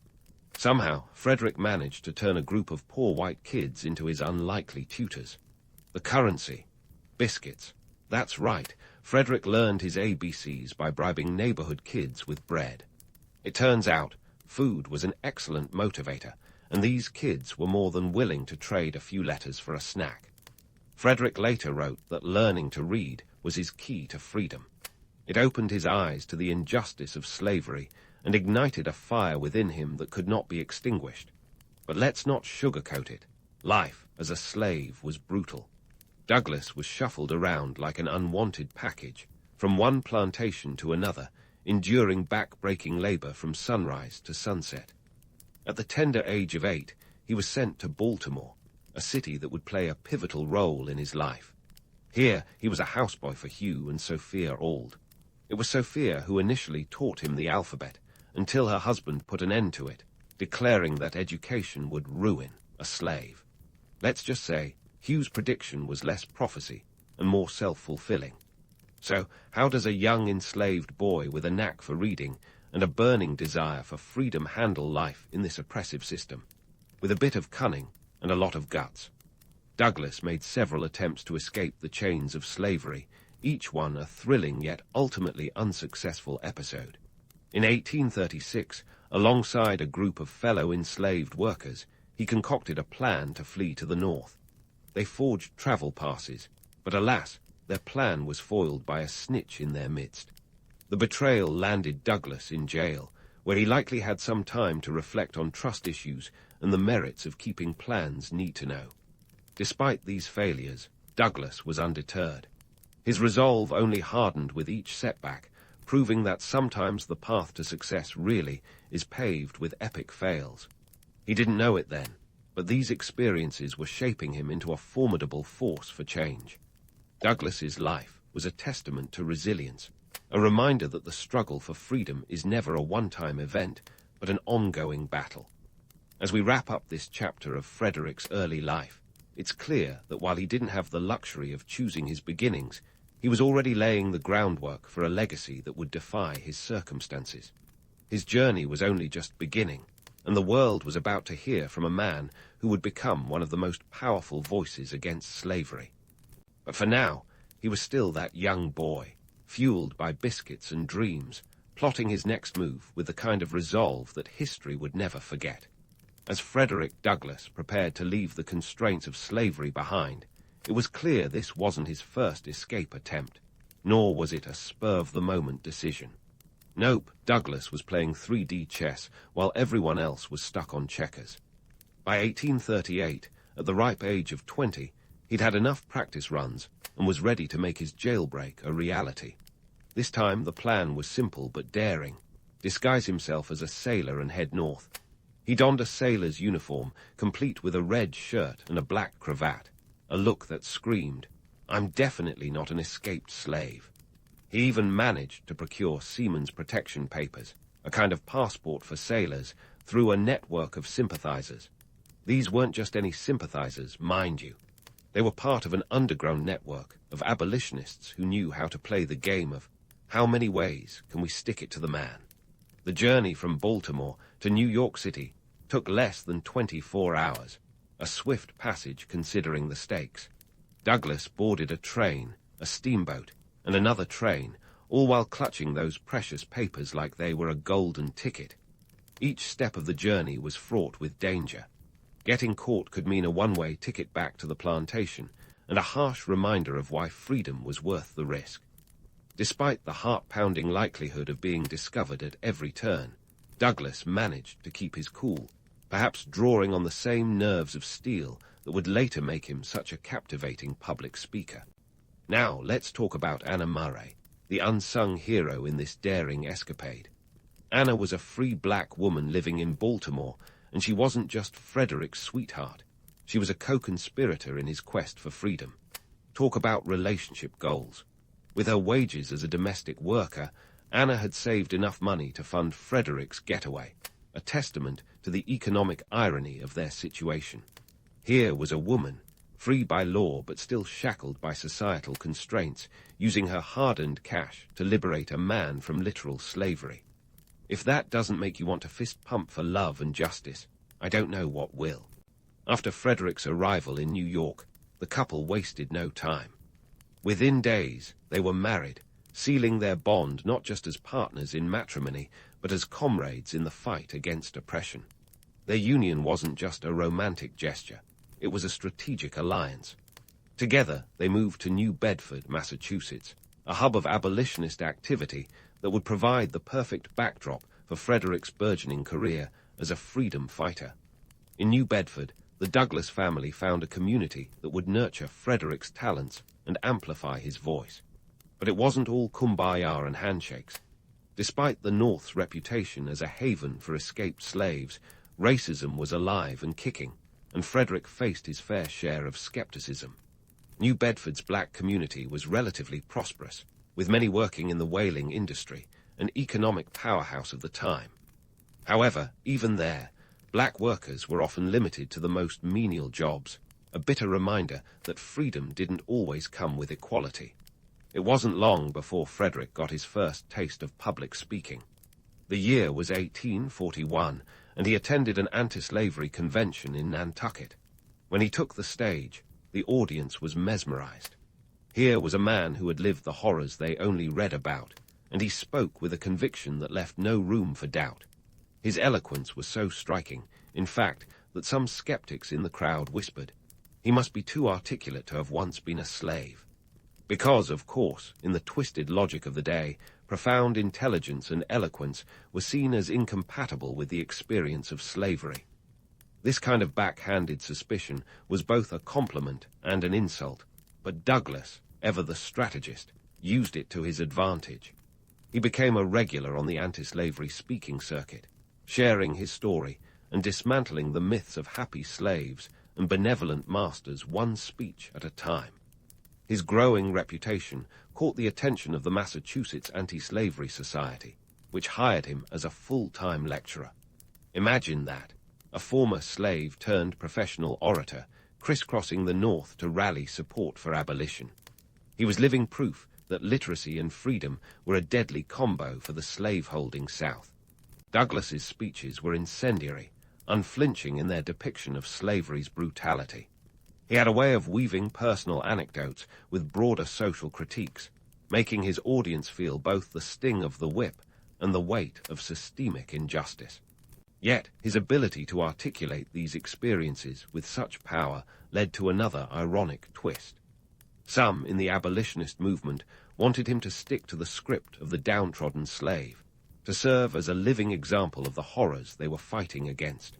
But Douglas wasn't about to be pigeonholed. He knew that to truly fight the system, he needed to be seen as more than just a symbol. He needed to be recognized as a thinker, a leader, and a human being worthy of every right afforded to white men. As Douglas's star rose, so did the stakes. His very presence was a challenge to the status quo, a walking, talking contradiction to the racist ideologies that propped up the institution of slavery. His life in the North wasn't just a story of personal triumph, but a battle against the subtle and not-so-subtle chains of racism that persisted in a land that prided itself on being free. And though Douglas had escaped the physical bonds of slavery, he knew his fight was far from over.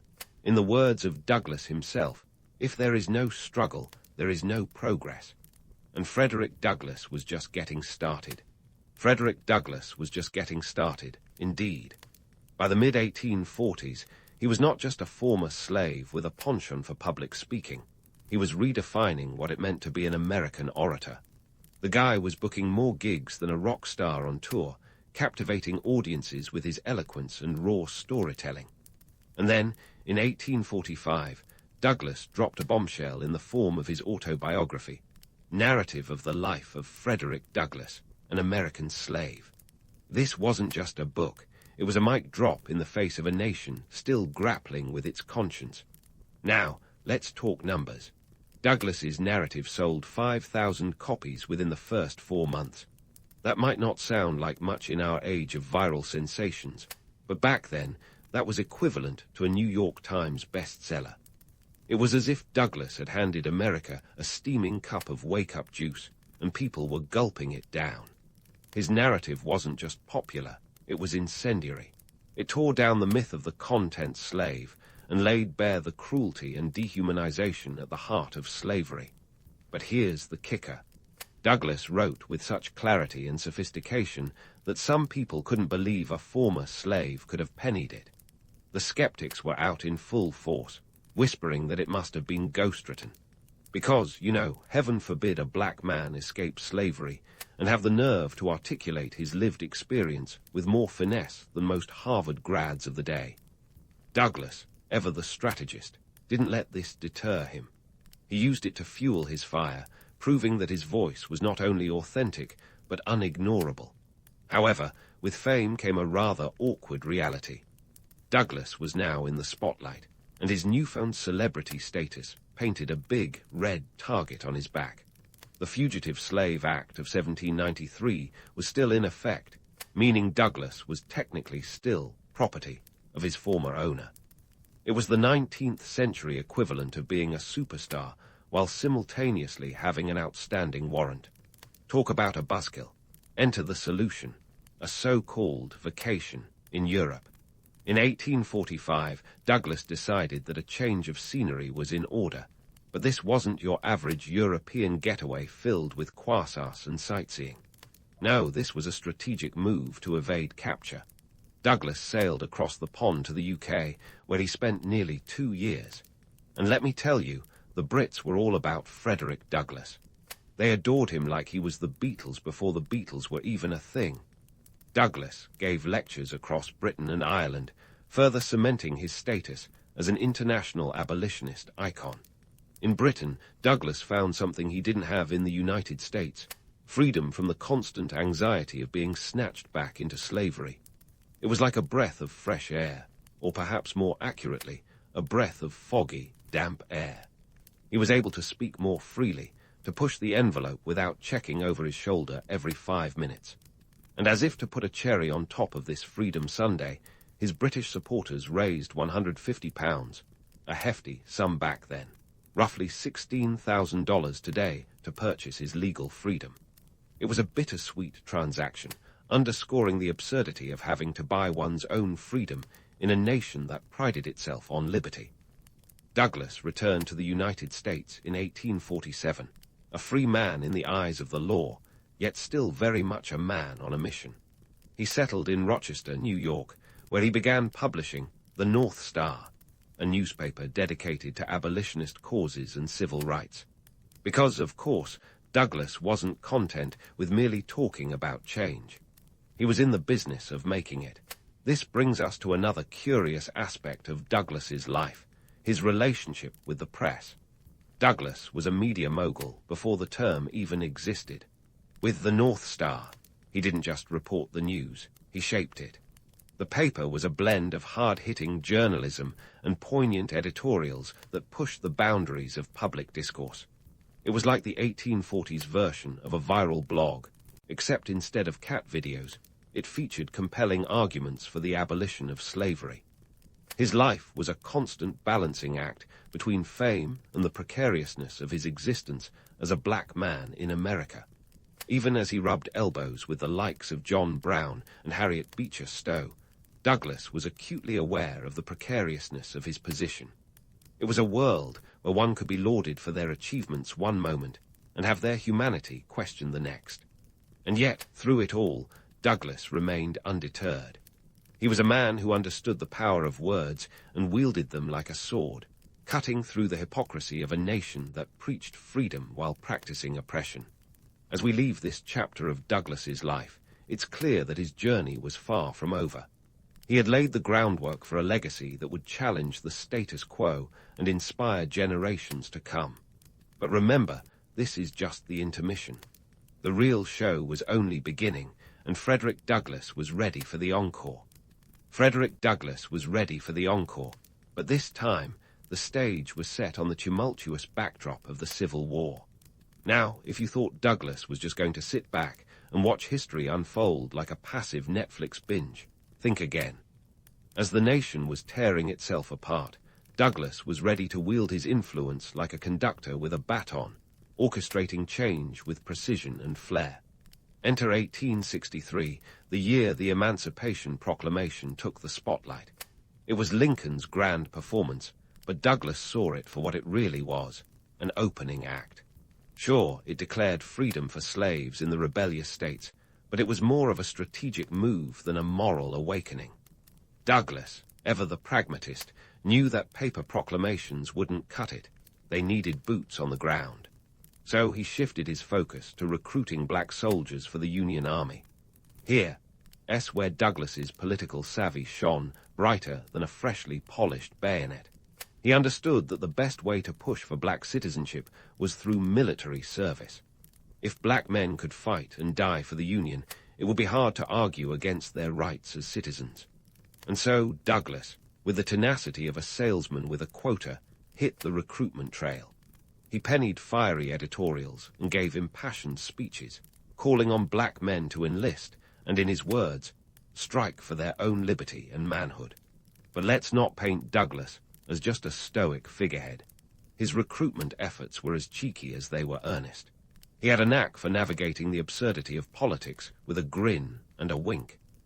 In one instance, he famously quipped that he was willing to work for half pay if it meant securing the full participation of black troops in the war effort. Douglas was a man who understood the power of humor in the most serious of battles, using wit as a weapon to cut through the nonsense. Meanwhile, Douglas's relationship with President Lincoln was a masterclass in political maneuvering. Their first meeting was in August 1863, and let's just say it wasn't a casual coffee chat. Douglas strode into the White House, a place where he was as welcome as a cat in a dog park, to discuss the plight of black soldiers. These soldiers were fighting with valor, but were getting paid less than their white counterparts, a glaring injustice that Douglas was determined to rectify. He didn't mince words with Lincoln, pressing the president to take a stand for equal pay. Lincoln, to his credit, listened. He saw Douglas not just as a critic, but as an ally in the fight against the Confederacy. The two men would meet again, and each time Douglas would push a little harder, nudge a little further. Their relationship was a dance of respect and challenge, a testament to Douglas's ability to sway even the most stubborn of leaders. Now, let's talk numbers. By the end of the war, nearly 180,000 black soldiers had served in the Union Army, about 10% of its total troops. This wasn't just a stat. It was a seismic shift in the landscape of American society. These men weren't just fighting for the Union, they were fighting for a new vision of what America could be. Douglas's efforts were a crucial catalyst in this transformation, a reminder that change often comes not from the top down, but from the ground up. Douglas's activism during the Civil War wasn't without its critics, though. There were those who saw his insistence on black recruitment as too radical, too risky. But Douglas had no time for half measures. He knew that the war wasn't just a battle for territory, it was a battle for the soul of the nation. And in that battle, neutrality was not an option. Yet, for all his success, Douglas was acutely aware of the lingering myths that surrounded him. The image of the stoic icon was appealing, sure, but it was also limiting. Douglas was a man of complexity and contradictions, a strategist who knew how to play the game, but also how to change its rules. He was a walking contradiction to the racist ideologies of the day, a man who defied easy categorization. As the war drew to a close, Douglas found himself in a nation that was both victorious and fractured. The Union had been preserved, but the question of what kind of union it would be remained. For Douglas, the fight was far from over. The end of the war was not the end of the struggle. It was merely a new chapter in a story that was still being written.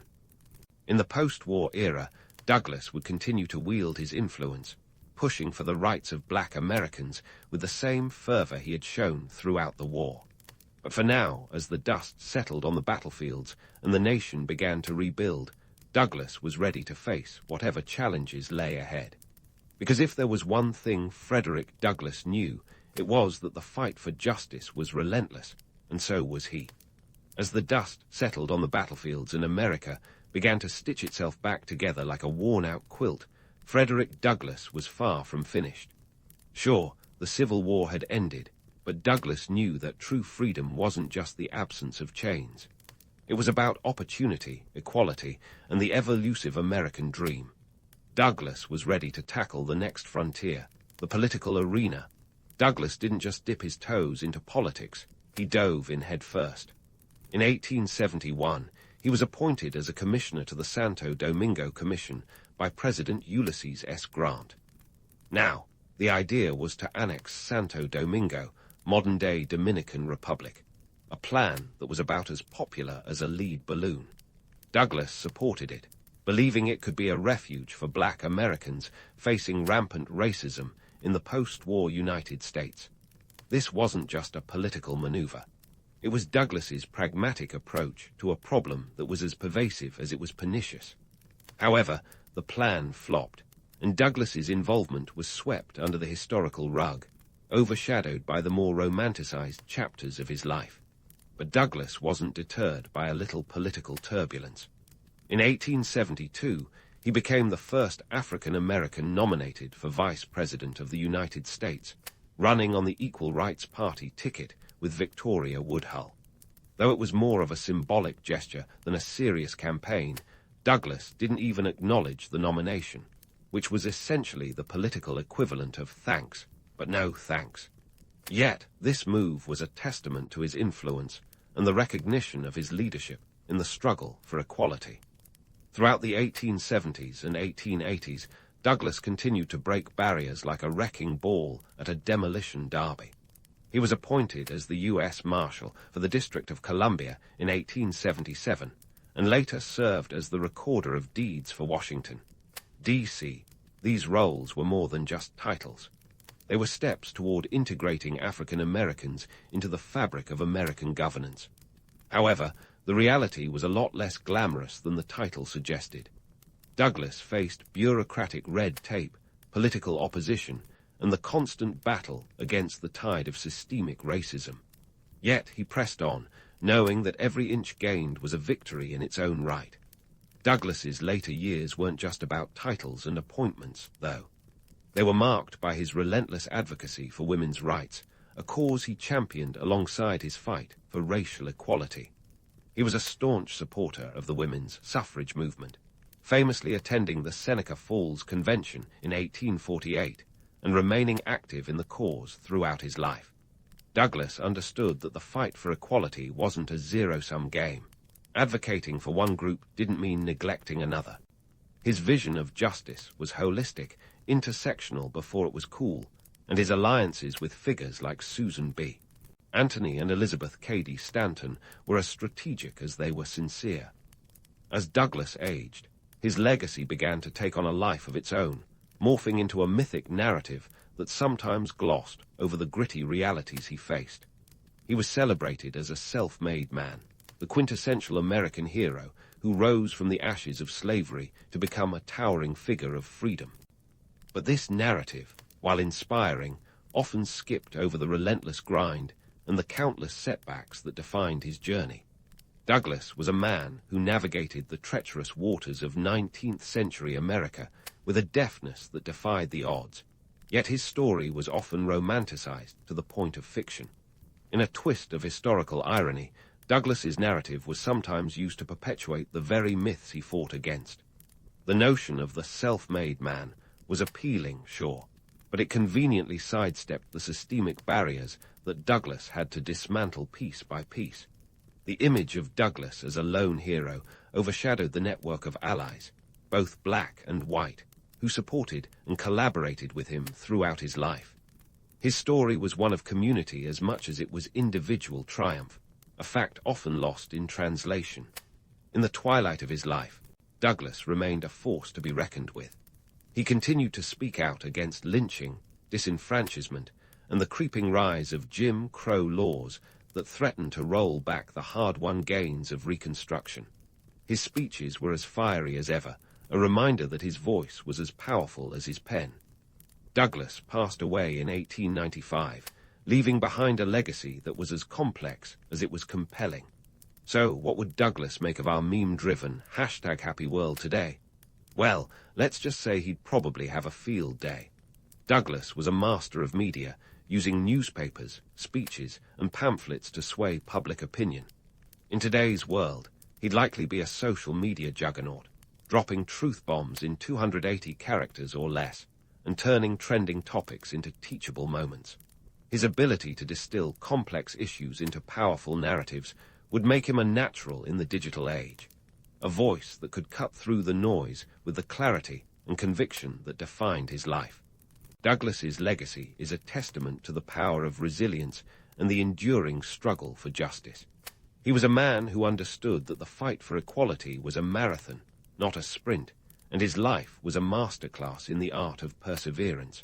His story is a reminder that progress is rarely linear and that the path to justice is paved with setbacks and triumphs alike. In the end, Frederick Douglass was more than just a historical figure. He was a force of nature, a man who defied the limitations of his time to become a symbol of freedom and equality. His life was a testament to the power of words and the indomitable spirit of a man who refused to be defined by the circumstances of his birth. As we reflect on his legacy, let's remember that the fight for justice is ongoing, and like Douglas, we must be relentless in our pursuit of a more just and equitable world.